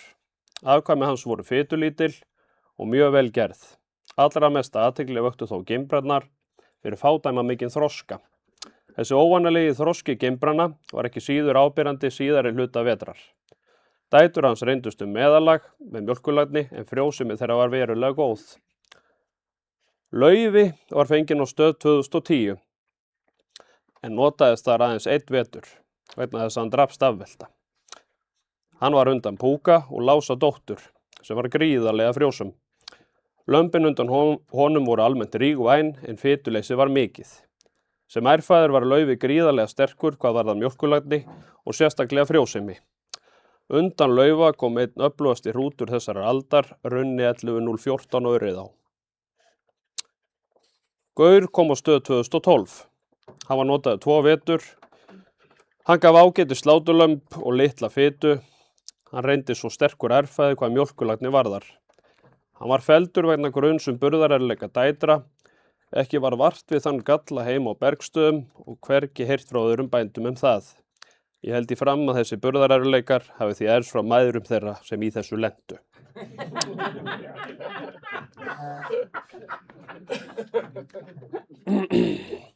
Grámann var fyrsti sonur Grábotna frá Vogum sem kom til notkunar á stöð 2012 og stóð sig prýðilega. Benna og Sigrún taka við Gullu og Hjálmari 2005. Ég spurði Benna út í dætur Dela og hrúta sem hefðu farið á stöð. Honum var Deladætur áberandi mestu ærnar. Lunda og Púkadætrum hefði hann viljað eiga meira af. Það voru farsælar og miklar ær. Honum fannst Lása og Laufadætrum svipa mikið til með ofur frjósemi en því miður stuttri endingu. Þarna hefur fituleysið verið komið aðeins út í öfgar. Hinum stöðarhrútunum fannst honum skila vel að jafnaði. Engir öfgaþættir. Múkki 15202 var þokurhrútur sem Benni ræktaði. Ég gat teikt mjög við það sem hann hafði að segja með Lása og Laufadætur, hvað var það endingu, enda mikið fituleysi og þokufrjósemi með honum. Aðrir hrútar sem hann ræktaði og ég held gríðarlega mikið upp á, afkomendur voru Logi 12098, hann var sonur Rafts frá Hesti og undan Laufadóttur. Ærnar undan honum voru gríðarlega miklar sig og skiluðu öflugum og velgerðum lömbum, mjólkurlagni mikil og frjósemi við meðalagi. Svo var það Salomon, 216, en ég felli þann hrút 2024.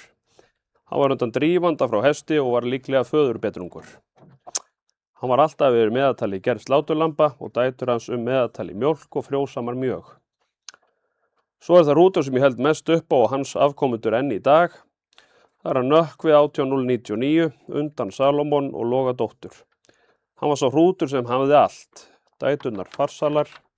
Hann var stengi veikleikar, frjósemi góð, mjólkurlagni gríðarleg og flokkaðist vel undan honum. Því miður drapst hann og snemma hjá mér vorið 2021, en ég veðjaði á hann 2020 og 2021 og sett á rúmar 20 dætur í báðum þeim árgöngum, eftir að ég sá hvernig 2019 árgangurinn fór á stað hjá honum. Við Ingibjörg kaupum Bergstaði 1. nóvember 2019. Okkur hefur gengið ágætlega heilt yfir í búskapnum. Skilað ágætis afurðum eftir allar ær, flest ár og hefur okkur tekist að halda yfir 2 lömbum á kind öll árin. En jafnframt hefur okkur gengið vel í fjölgun á mannkyni. En frá því að við fluttum hefur frjósemi Ingibjargar verið 0,67 börn á ári.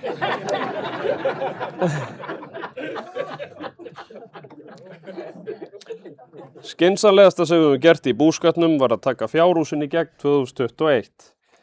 En einmitt sú tímasetning var mjög heppileg því við vorum búin að festa kaup á stæðstum hluta etnisins sem þurfti í verkið, áður en COVID-hækkanirnar skullu á.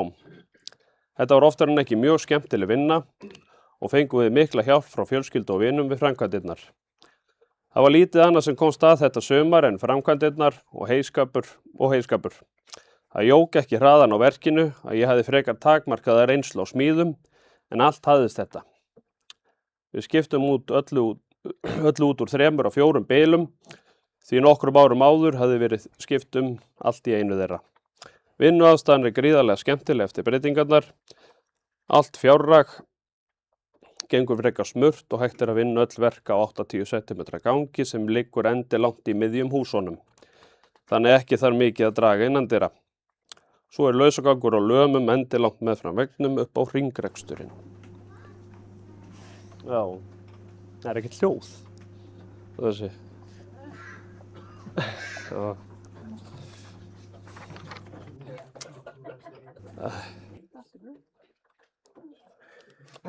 Það var eitthvað hljóð í tölvunni.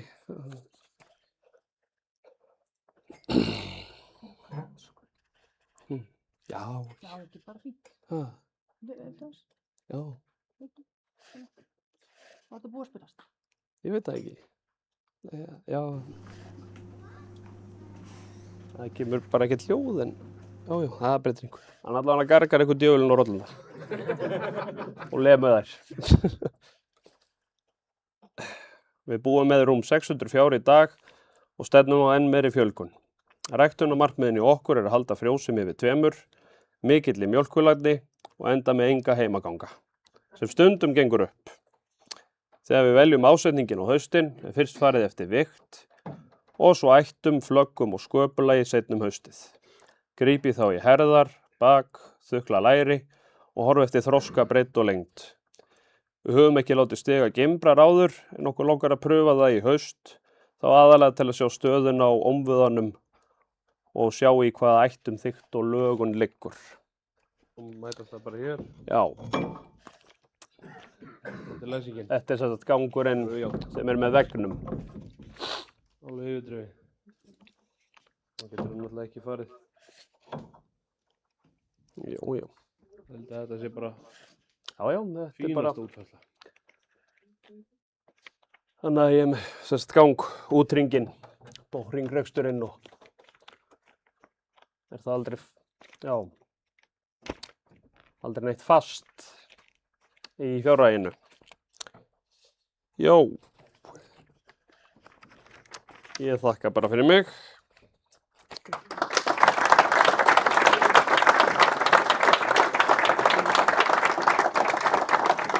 Takk fyrir stórgott og skemmtilegt erindi. Viltu ekki geyma þennan ef ykkur vill spyrja þig spurninga? Já, jú. Það ætlar enginn að spyrja. Flott. Takk fyrir. Takk. Þá er komið að loka erindinu. Jón Hjalti Eiríksson frá Landbúnaðarháskólanum. Hann ætlar að flytja erindi gerðamat lambskrokka byggt á lengdarmælingum. Gjörðu svo vel, Jón Hjalti.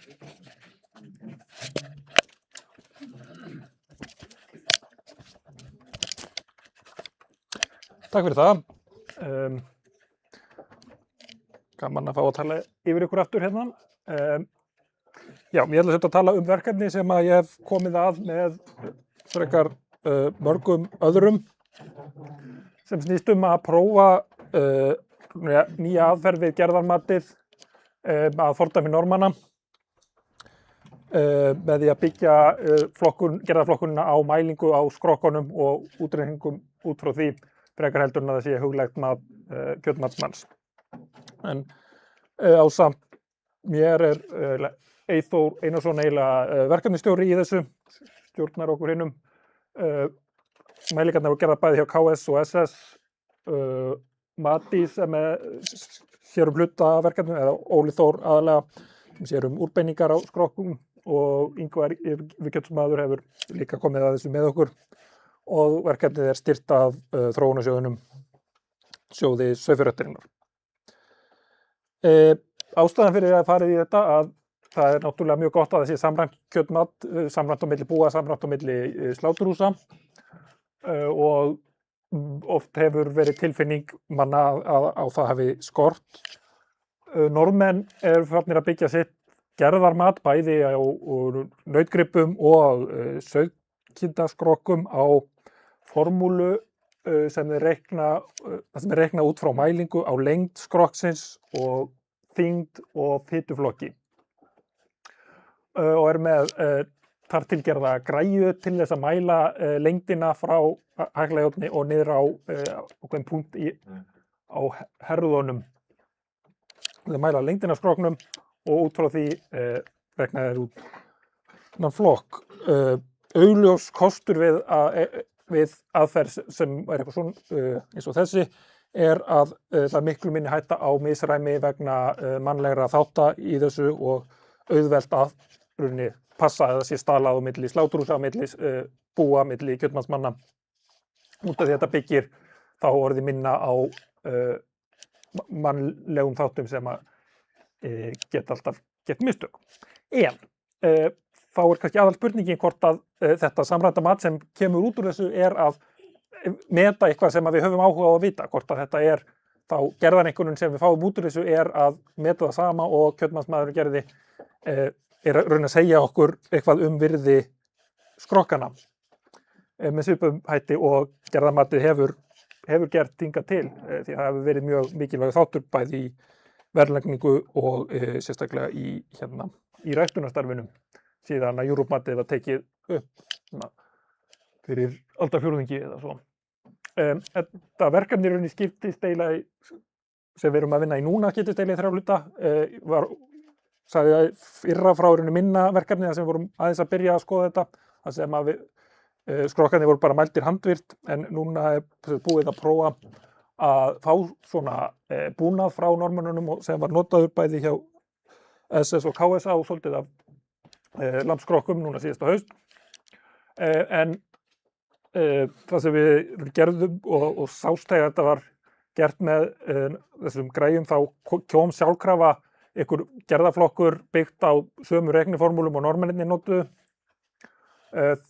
Sú flokkun leit kannski ekkert mjög vel út, virtist dálítið lítið fara í bæði lítið fara í E og lítið fara í neðri flokkana, þannig að við sést ekki fá almennilega dreifingur úr þessu, þannig að það sem við gerum er að fá sér íslenska formúlu sem byggir á sömu þáttum og er reiknað í Noregi en við metum í rauninni stuðlana í formúlunni sérstaklega með þessum íslensku gögnum. Það er fyrsti hlutin af þessu er að finna út hvaða bestu formúlu til að reikna þetta fyrir íslenska lambskrokka og við kalla þetta mat sem byggir á þessum lengdarmælingum, kalla það bara lengdarmat í þessu svona til styttingar og síðan að skoða hversu gott samræmi við getum fengið í þessu mati sem byggir á lengdarmælingum við gerðarmat kjötmatsmanns, hvort að þetta er hversu margir skrokkar eru að skipta flokk eða fara ekki í sama flokk með báðum aðferðum. Næsti þáttur þá prófið að reikna erfðastuðla fyrir þetta mat sem sagt finna út hvort að það er arfgengt með sama hætti og gerðarmatið hitt og þá reikna erfðafylgni á milli gerðarmats eftir lengdarmælingu og samkvæmt kjötmatsmanni. Það segir okkur erfðafylgni segir okkur kannski svona getur gefið okkur svolítið dýpri innsýn inn í hvað það er sem að gerir að við fáum sama mat eða ekki sama mat á milli lengdarmatsins og kjötmatsmannsins heldur en bara að skoða beint fylgnina á mælingunum. Það getur við séð hvað því er út af eðliseiginleikum kindana og hvað er mögulega út af hvað er ekki eins út af skekkju frá kjötmatsmanninum eða mælingunum. Þriðji hlutin er síðan að skoða hvort að það er einhver munur á því hvor aðferðin er betri til að spá fyrir vefjahlutföll vegna þess að svona aðal ástæðan fyrir þessu kjötmati er í grunninn að við viljum fá sem mest af þeim hlutum af skrokknum sem eru verðmætir, sem eru fyrst og fremst vöðvar og síðan einhver passlega fitu á þá og það hefur voru lítið að segja að vera með einhvern gerðarmat sem er ekkert að segja okkur hvaða skrokkar hafa mikla vöðva heldur að segja okkur eitthvað annað. Þess vegna var hluti af þessu að bera saman aðferðirnar í að spá fyrir sérstaklega vöðvahlutfall eða kjöthlutfall í skrokknum. Og hann er 3 svona gagnasöfn misstór sem eru notuð í mismunandi hluta. Það voru 2500 eða 2600 skrokkar þar sem að yfirkjötmaður dæmdi í 15 flokka Europe-mat sem sagt EU, R og P alla með pluss og mínus til að fá nákvæmara mat og þessi sömu skrokkar fengu þá þessa lengdarmælingu. Síðan voru dálítið sem fengum til viðbótar frá SS af skrokkum sem voru lengdarmældir en fengu bara hefðbundið húsmat, bara í 5 punktum. voru svona 10.000 skrokkar þar í viðbót sem ég get þá notað í aðra hluta. Síðan voru 60 skrokkar sem fóru til Matís í úrbeiningu sem gaf þá nákvæmlega nokkuð nákvæmar mat á hlutfalli kjöts á þessum skrokkum, hlutfalli kjöts og beina. Bara hérna þessi formúla sem notuð, þú er kannski ekki að spekúlera neitt mjög mikið í henni, en ég nota í grunni bara sömu formúlu og Norðmenn, nema það eru þarna þessi beta stuðlar sem ég rekna út nýja stuðla.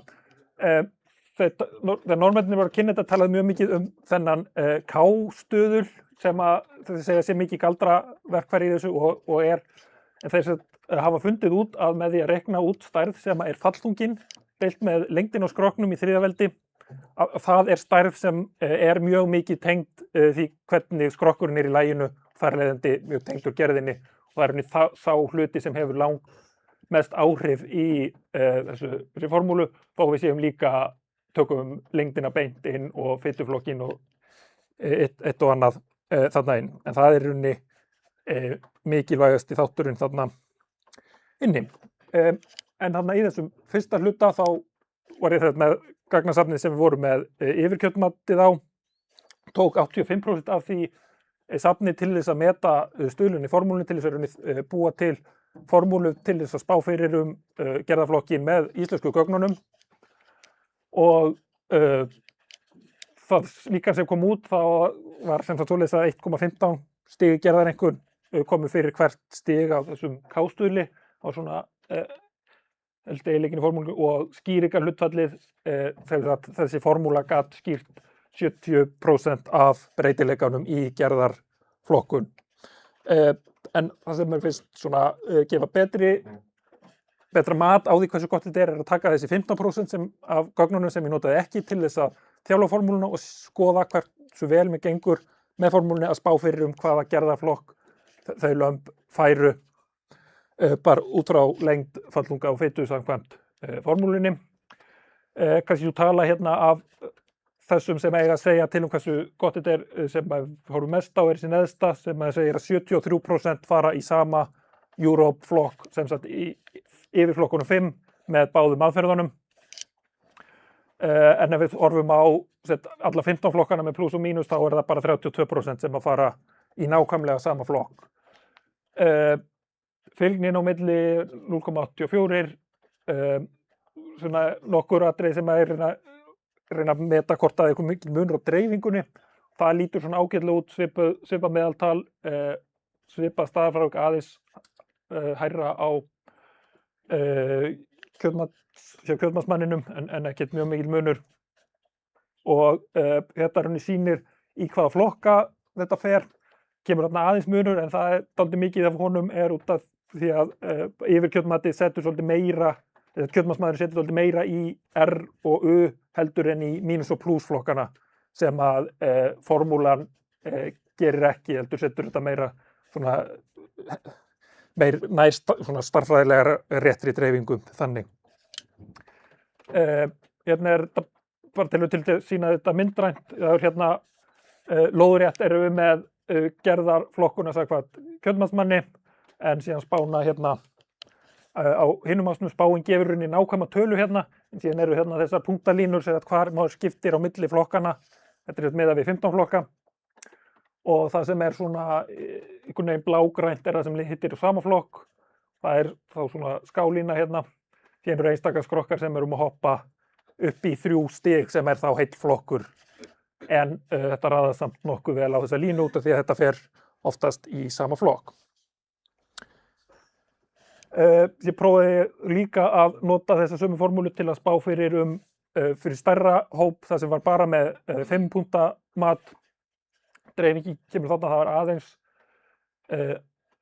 aðeins hærra mat þarna samkvæmt kjötmatsmanni heldur en reyndammatinu, munar samt bara 0,1 meðaltalið svipuð dreifing, og hérna 75% sem fara í sama flokk, sem sagt bara mjög svipað og hitt.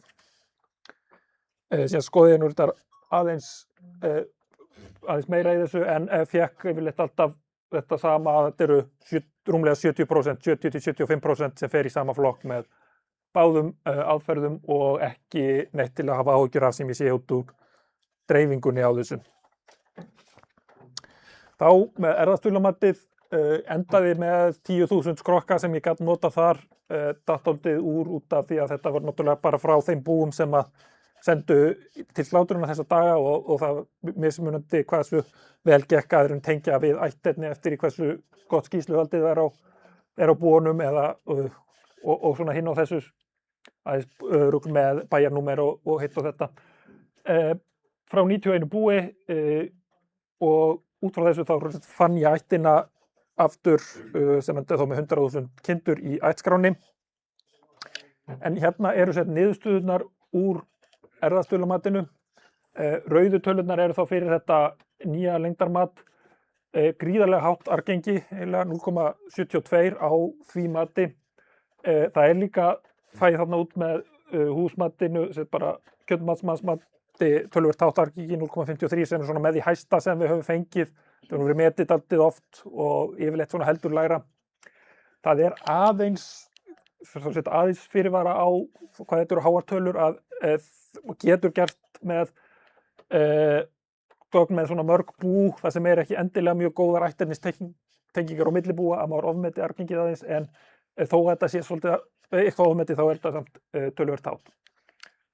Hinn talan sem við höfum heilmikinn áhuga á er erfðafylgnin hérna á milli 0,85. Hvað segir það?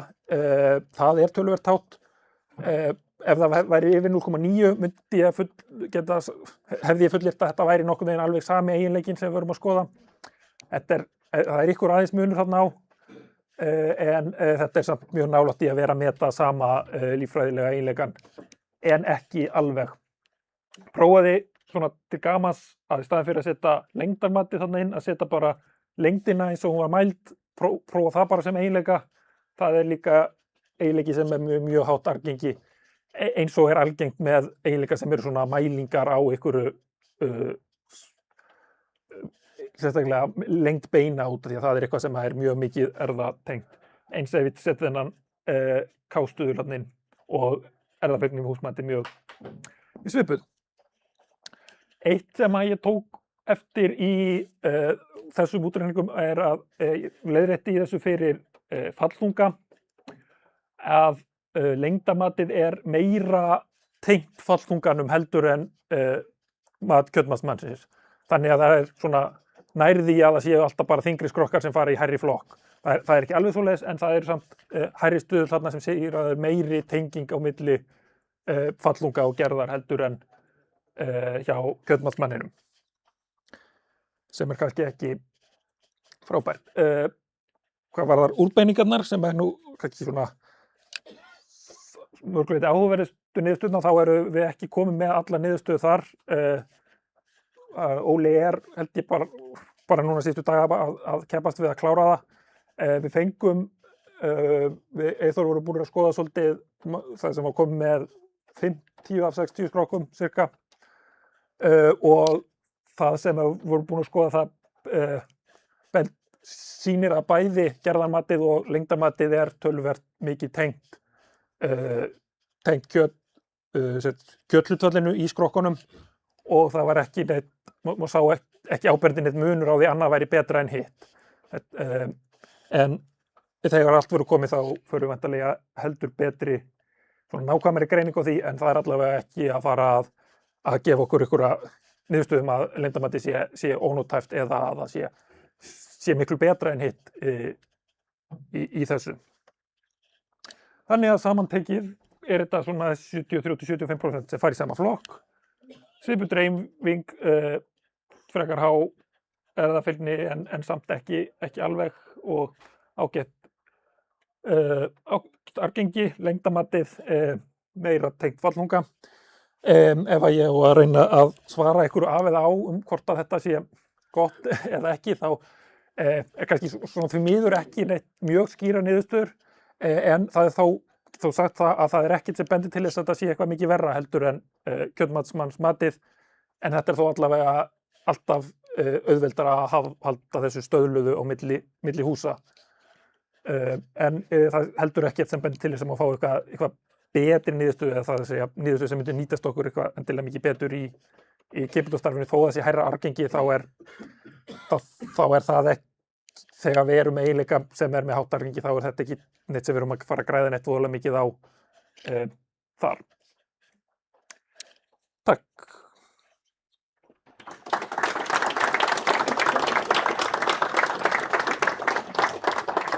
Takk fyrir þetta, Jón Hjalti. Ég veit bara ekki yfir hverju á að rífast á sauðfjárbændasíðunni þegar verður orðið rafrænt kjötmat. Það er allan örugglega einhver láti á þeirri síðu sem það stáðu til. Er einhverjar spurningar til Jóns Hjalta? Jón Árni?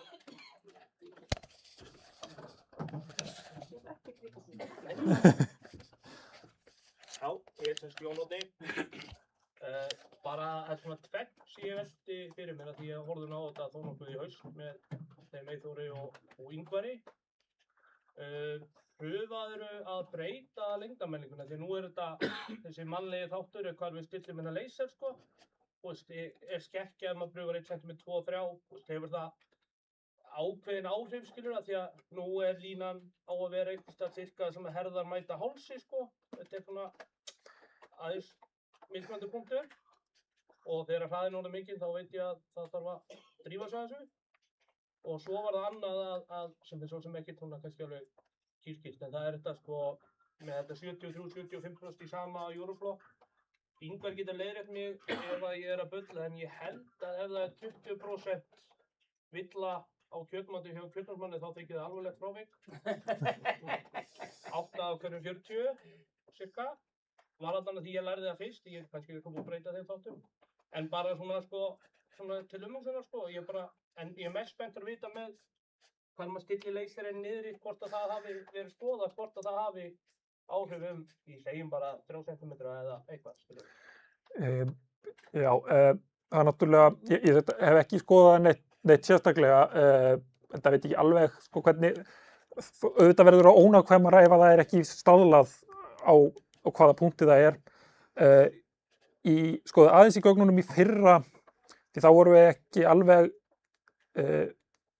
við þurfum að vera að mæla akkurat það sama og Norðmennir voru að mæla, þá prófaði ég að draga frá eitthvað út af því að það var eitthvað munur tæklajárn eða eitthvað svoleiðis og það breytti ekkert niðurstöðunum mjög mikið og ef við taka frá einhverju fasta tölu, sömu tölu af öllu þá er ólíklegt að það hafi mikil áhrif á útkomuna, það breytir einhverjum stöðlum og getur haft einhver áhrif út því að það er alls konar veldi inn í þessu en ég prófaði ekki sérstaklega og finnst ekki líklegt að það hafi mikil áhrif ef þetta er alltaf sami munurinn.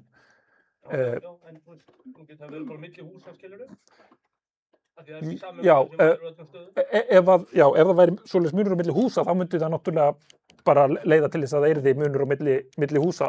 Þannig að það er, ef við erum að nota sömu formúlu á öll hús og það er ekki mælt á nokkulega sem hátt þá ef að ykkur mælir alltaf aðeins styttra þá myndi alltaf aðeins fara í hærri flokk þar. Nema að formúlan væri reiknuð sérstaklega fyrir hvert hús sem myndi eiginlega skemma svolítið konseptið með þessu því þetta á að staðla hlutina. Hitt sem þú varst að spyrja var aftur bara, sko, ég bara segja það já, þetta er náttúrulega, eitt, sko, hvað er nógu gott samræmi, það er hvað sem að hefði kannski verið gott ef við hefðum ákveðið fyrirfram til þess að geta sagt þetta fjallið að stóðsprófið, en kannski til miður þá unnum við það ekki svoleiðis.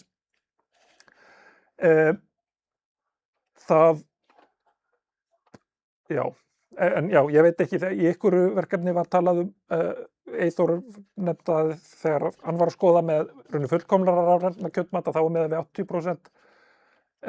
En maður vill náttúrulega ekki að það er alltaf munur á milli kjötmatsmanna, við vitum það og ef að munurinn á þessu er ekki meiri heldur en munur á milli eins kjötmatsmanna þá er þetta náttúrulega ekki verra heldur en skiptum kjötmatsmann. En og það að kjötmatsmaðurinn er líka ekki við vitum ekki ef það er 80 eða 70% munur og við vitum ekki hver hefur rétt fyrir sér og hver hefur rangt fyrir sér. Það er svona kjötmatar ég meina þeir sko. Já, en ég hef ekki gott svar við þessu. Er bara fleiri spurningar? Sæll, Sigurður Árni, ef þú spólar tilbaka hérna á formúluna góðu fyrir gerðina, þessa einföldu hann í upphafi, Þessa. þarna eru náttúrulega nánast allar breytingar K og L-ið og F og fallið, þetta er sem sagt K er tengt bæði L-inu og fallinu og þetta er veruleg innri relation og þetta er 70 og við gefum okkur yfir kjötsmatmaðurinn sé gullstandardinn, við höfum engan betri, að snýst þetta þá ekki bara að fá aðeins fleiri breytur inn í þetta og koma þessi yfir 80%?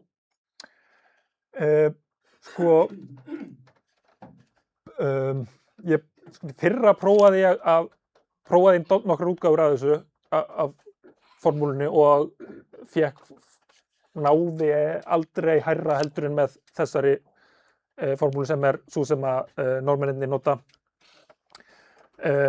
og ég efast og getur fengið hærra skýringarhlutfall með því að bæta við í formúluna en það sem að ég vil skoða er hversu góð hún er að spá fyrir óháð gagnasafn og það að bæta við fleiri atriðum þarna ekkert líklegt til þess að bæta það. Þetta er í rauninni, það eru þarna inni þeir þættir sem við höfum. Við erum með þungan og lengdina og fitumatið og það er reyndar, Norðmenn hafa notað fyrir nautgripina líka, kyn og eitthvað en mjög hæpið að vera að bæta inn einhverjum rauninni þáttum sem eru óháðir því hvernig þessi skrokkur lítur út því að það er það sem að þetta á að segja okkur. Eina sem að róttast í þessu, það eru niðurstöðurnar þínar, það er að segja línulegu tengsl milli fallþungans og gerðarinnar, það er að segja að í raun og veru þá borgar sér bara að reyna að rækta sem þyngsta skrokka, hafa þetta sem lengsta káli og svo framvegis. Já, það er rauninni, það er meiri tengsl þar á milli en það eru samt ekki alger. Það er mjög langt frá því en það verður samt aðeins, við vitum að gerð hækkar alltaf ákveðið með fallþunga, það fær að gerast aðeins meira og í rauninni það sem á hefði svona fyrirfram áhyggjur af þessu eru við að bara fá styttri skrokka án þess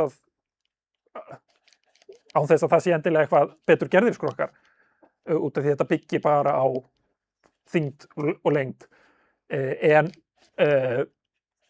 styttri skrokkar miðað við þyngd eru betur gerðir skrokkar. Það er það sem þú sér út úr þessu og það sem er svo sem vitað alveg að það þýðir að þyngdin er í ykkur á breytina sem er þó yfirleitt frekar vöðvar heldur en að það séu bara bein sem standa út í loftið. Svona.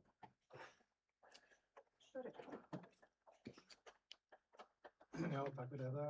Sæður heiti ég og ég á Týnslöflustri. Eitt af því sem átt að koma út úr þessu nýja mati var náttúrulega að við áttum að hætta að ræða kjötmatið. Það er út af fyrir sig ákveðið tjón. Ég held aðeins fyrir mér þessari línu sem er tekin hérna á mótum Hóks og Herða. Heldur hún ekki einhverri leiðinlegri umræðu á lífi milli húsa og einhverri erfiðri stöðu þess áfram? Er ekki einhvers veginn möguleiki í þessu að fá þetta þannig að þetta sé ekki handvirkt í þessu neitt sko. Annað kannski sem ég get ekki annað spurt það líka, þar er verkefnið að vegi í start og fáum við að nota þetta í haust. Já, það er kannski aðrir betri að svara þessu en ég svo sem fæ aðalega gögnin úr þessu og hef til dæmis aldrei prófað þessa græju og veit ekkert hvernig ég er að finna þennan stað sem er þarna sett fyrir en auðvitað er það galli ef það er ef þetta er eitthvað sem er ekki algjörlega staðalað og já, þá eyðir það svolítið kostunum við þetta. Hvar er þetta stað? Við erum runni, það sem snýr að mér allavega er að klárast ef ég fæ þarna síðustu úrbendingarniðurstöðurnar þá myndir þetta þurfa að skrifa eitthvað svona til að gefa það formlega út en þá er runni bara næsta skref og það var nú bara nýlega rætt að hverjir rættu ákveða eitthvað þetta og þá þyrftu þeir aðeinslega bara að fara að funda sem fyrst til þess að hvort að fagráð í Sauðfjárrækt til dæmis vill mæla með því að þetta verði tekið upp og þá eins afurðastöðvarnar hvort að þær vilja mæla með því. Og síðan, já, það þarf held ég að fara í einhverjar reglugerðarbreytingar en Ingvar hérna getur staðfest frekar. Einhverjar fleiri spurningar? Já. Þið ekki, svo látum við hann góða hérna. Já, Jóhannes Geir, ég langar að spyrja þig, fitan reiknar inn í stöðir. Normenn nota sjónmald á fitu, en við mælum á síðu. Hefur það ekki einhver áhrif? Ég veit það ekki. Ég efast að það breyti einhverju mjög miklu. Fitan kemur þarna inn í hluta þannig að það eru skipt í aðeins flokka eftir fitu og eru svo skoðaði. Já, það er reynda greinilegt að stuðlarnir sem það sem fita kemur inn í dálítið önnur hjá okkur heldur en í formúli og normunum. Ég veit ekki nákvæmlega hvernig það er hjá þeim en allavega sýnist á niðurstöðum að þeir sé ekki alveg eins. Hún hefur ekki mikil áhrif í formúlunni eins og hún kemur út hjá mér, hæstalagi 1 stig sem sko á þessum 15 punkta skala sem að hún getur fært á milli. Þannig að ef að það er ef fitumatið er mjög frábrugðið hjá okkur miðað við hjá þeim, þá getur það haft ykkur áhrif á þessa stuðla en þeir hafa sjálfur ekkert mjög mikil áhrif, þannig að ég efast að þetta sé eitthvað sem að breytir ykkur sem skiptir máli, þó ég get ekki útilokað að það sé ykkur áhrif. Það var láta hann ganga hérna í 4. sætunum og svo í næstu öftustu. Já, spurningi. Ég veit að þetta hefur þessi lengdarhogg, hvort það var lengdina sko, hvort það sé ekki bara svíri hækill, þá var þetta einhvern til það sem er að væða mjög stöðum lengur. Já, ég þekki þetta svo ekki en það skiptir náttúrulega svolítið máli hvaða lengda er sem er mæld því að það er lengdin á fer eftir hvaða lengda er hvaða máli það skiptir svona upp á bygginguna. Það þyrfti nú sennilega bara að fá normennina til þess að réttlæta af hverju þeir gera þetta svona til þess að fá það. Það slæmt bara frá kvilli til vilja. Já. Það er ekki rétt bætast að gera það.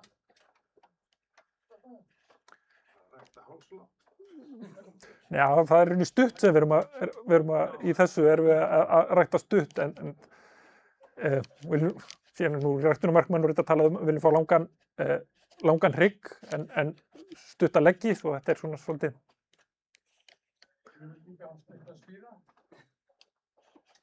Já. Endilega kynnið ykkur svo að þeir sem eru í streymi viti svona sirka hver er að tala. Svona sirka. Já.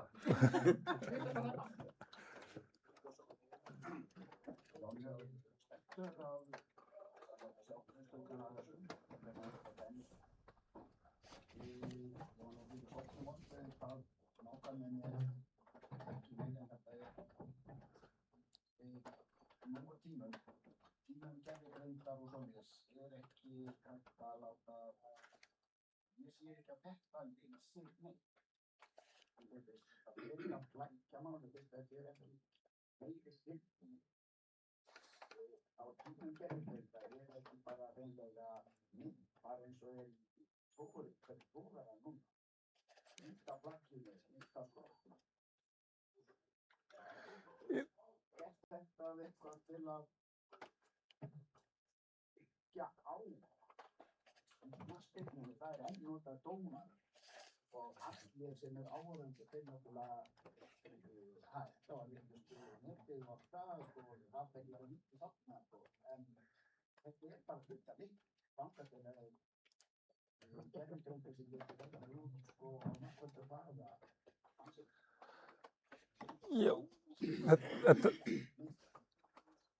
Já, þetta er náttúrulega gagnlegt þegar þeir eru að fara á þessu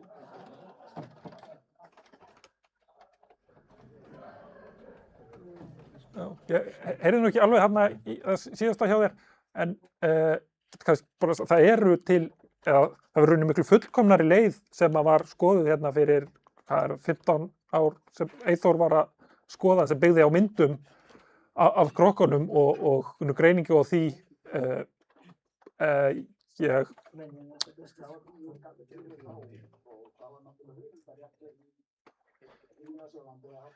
Já, þá voru þeir á þeim tíma þá kostaði þetta 150 milljónir að stunda húsin sem þó voru vissulega fleiri þá.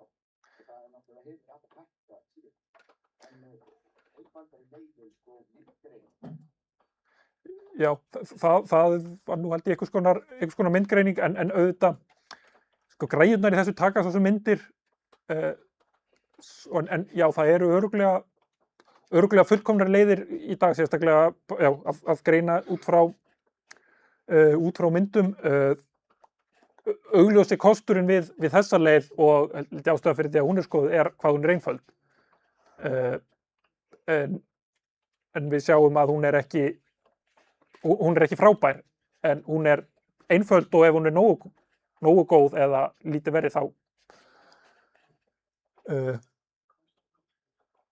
já, ef að einföld leið getur gefið nokkuð góða niðurstöðu, þá er spurning hvort að á að fara í flóknari leið sem gefur kannski aðeins betri niðurstöðu. Það er spurning sem að ég ætla ekki að svara. Það verður hérna einhverja fleiri spurningar? Ef ekki, þá bara þakka ég Jóni fyrir.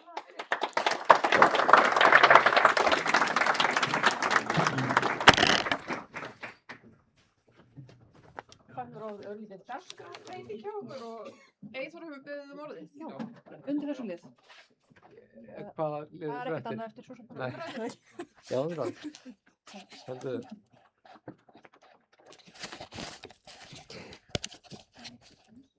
Já, ég ætlaði nú bara að nota tækifærið fyrst að nafni minn er komin í hús, að fá hann hérna upp. Er hann farinn? Nei, þú tala herra. Ég á að tala herra. Eyþór Pétursson í Baldursheimi. Þú ert... Þú ert þakka fyrir honum.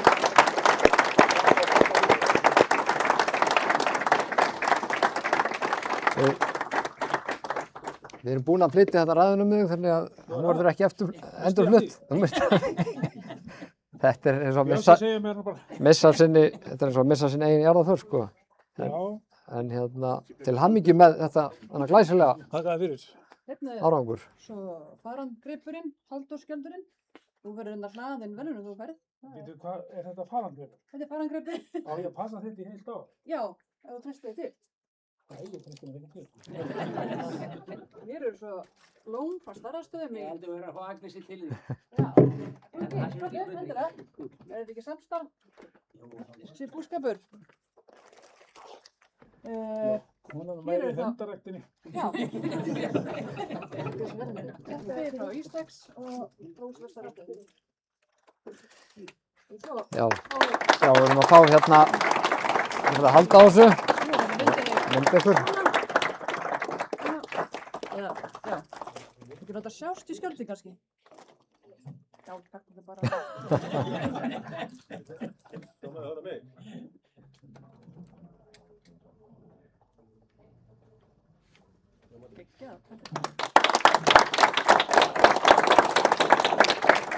Bara takk fyrir mig. Nauðmýkt. Tekið við þessu. Takk fyrir mig.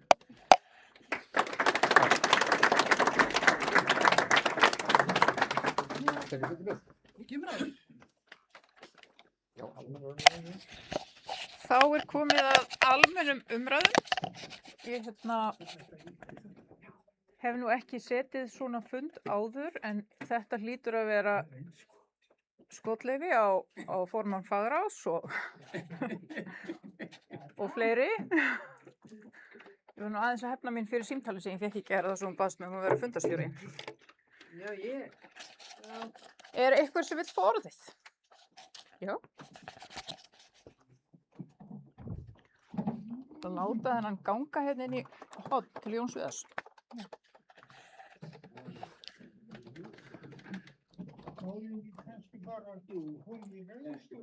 Jú, bara Gjörðu svo vel.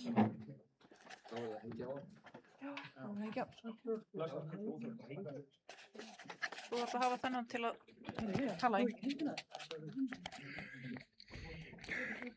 Já, ég þakka nú öllum fyrir ákaflega fróðleg erindi og það er eitt og annað sem ég svona ætla að benda á í sambandi við það sem Eyþór var með fyrst að skoða betur arðsemi og sem sagt löndinýtja. Þá er þáttur sem að ég held að þurfi að skoða þar, það eru þessar geldu fullorðnu ær. Það hefur aukist í stofninum frá því sem var áður og þær eru fljótar að telja í þessu hlutfalli. Og ég segi þetta vegna þess að síðustu árin sem ég var, þá var ég farin að sjá dæmi það að þetta væri hugsanlega erfðaþáttur eitthvað komið þarna inn í myndina. Það voru komnir sæðingastöðvarhrútar sem að gáfu mjög frjósamar dætur sem að hins vegar maður tók út gelduætnar var bara reikna út frá þeim sem báru, þá var frjósemi mjög góð. En hrapaði vegna þess hvað var óvanalega mikið. Og þetta er dæmi arfgengan fósturdauða. Og fyrsti hrútur sem ég sá í þessu sambandi var prjót frá hesti. Hann gaf svona dætur, alveg örugglega. Nú, svo er það í sambandi við riðu útrýminguna. Ég hef aldrei skilið hvers vegna menn fóru ekki, Íslendingar eru ekkert greindari heldur en útlendingar. Það er bara misskilningur. Og hvers vegna fara þeir ekki sömu leið og allir aðrir að velja bara eftir aðrir genu. Og þá er þetta bara 1 eða 2 gen í einstaklingum sem þarf að telja og ekkert annað. Sleppa þessar bókstafatrú. Hún hefur allstaðar leitt til styrjaldar og útrýmingar þjóðarstólið og þjónar engum einasta tilgangi. Og en hins vegar þessi innlegging hefur náttúrulega tekist ákaflega vel en það sem á að hafa sem vinnureglu er það að nota einföldustu aðferðina. Þá ekki vera að skipta stofninum upp í einhverja hópa. Það er bara misskilningur. Og það að vera að dreifa þessu á einhver gen sem engu máli skipta. Þetta er bara hreinasti misskilningur og er ekkert nema bara að tefja vinnuna. Nú, í sambandi við það sem Guðfinna var með, þetta er hluti sem ég held að sé virkilega áhugavert að skoða. En ég hef mikið rætt, var búin að ræða mikið við Runólf það að þessi gögn þarf að nýta allt öðruvísi miklu betur heldur en gert hefur verið. Þarna getið þið lært á útlendingum líka. Það er einfaldlega í þessum gögnum eru þið með fullt af föstum þáttum sem að þarf að byrja og einangra áður en þið farið að reikna leikni og fylgnitölur og annað slíkt. Og þá fáið þið allt aðrar útkomur. Bara í sumum tilfellum miklu skýrari hluti það að afurðasemi skiptir megi máli að rækta upp afurðasemi í stofnunum. Sko, kynbætur eru hagkvæmasta fjárfesting sem að menn hafa komið stað í landbúnaði og yfirleitt í atvinnustarfsemi nokkurn tíma. þetta hafi verið skrifuð alveg ógrynni erlendis og þetta alveg eins hér. Og ég skoðaði þá í sín tíma, bara skoðaði fitumatið eitt og sér og skrifaði það í Bændablaðið á sín tíma að það var 2012 eða 13 að þá var það næstum milljarður bara á útborgunarhlutfallinu vegna fitumatsins. Það sem við vorum búin að vinna með kynbótunum á þeim tíma að breyta. Afsakaði Jón, ég grip fram með fyrir þér, en ég verð að biðja að stytta málið svo við getum haldið Já, ég skal gera það, ég bara þakka þá fyrir mig. Takk fyrir þetta. Ég held að það hafi nú ekki legið nein bein spurning hjá Jóni, meira bara ábending og hvatning til okkar, til annara. Er ykkur fleiri sem vilja ljá mál? Já, mér fannst þú samt vera komin með hana. Ég var búin að lesa hann út hjá þér. Gjörðu svo vel. Ég nefnilega held það sem núna á að gera, sauðfjárbændur eiga að gera og ég hef svolítið verið með Sigurgeiri Þorgeirssyni að vinna í því. Það á að marka stefnum það að fara að flytja út erfðaefni og sauðfé. Það er mikil, alveg gríðarleg eftirspurn eftir þessu erlendis, hvort sem sæði eða lifandi fé. Og þetta eiga menn bara marka stefnum og vinna að og þannig getið þau ekki tekjur ykkar. En þið hafum kannski engan áhuga á því.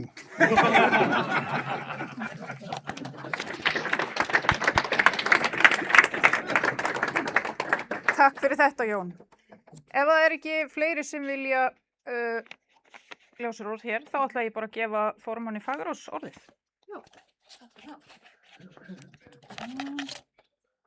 Þessum dokkuna.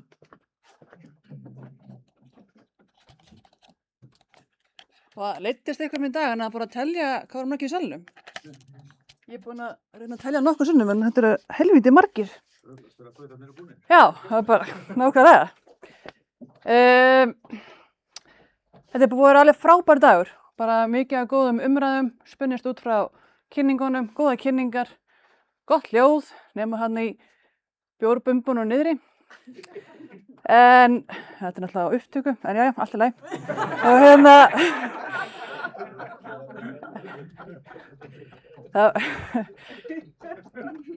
ég vona bara að þið hafi notið þess að vera hérna með okkur.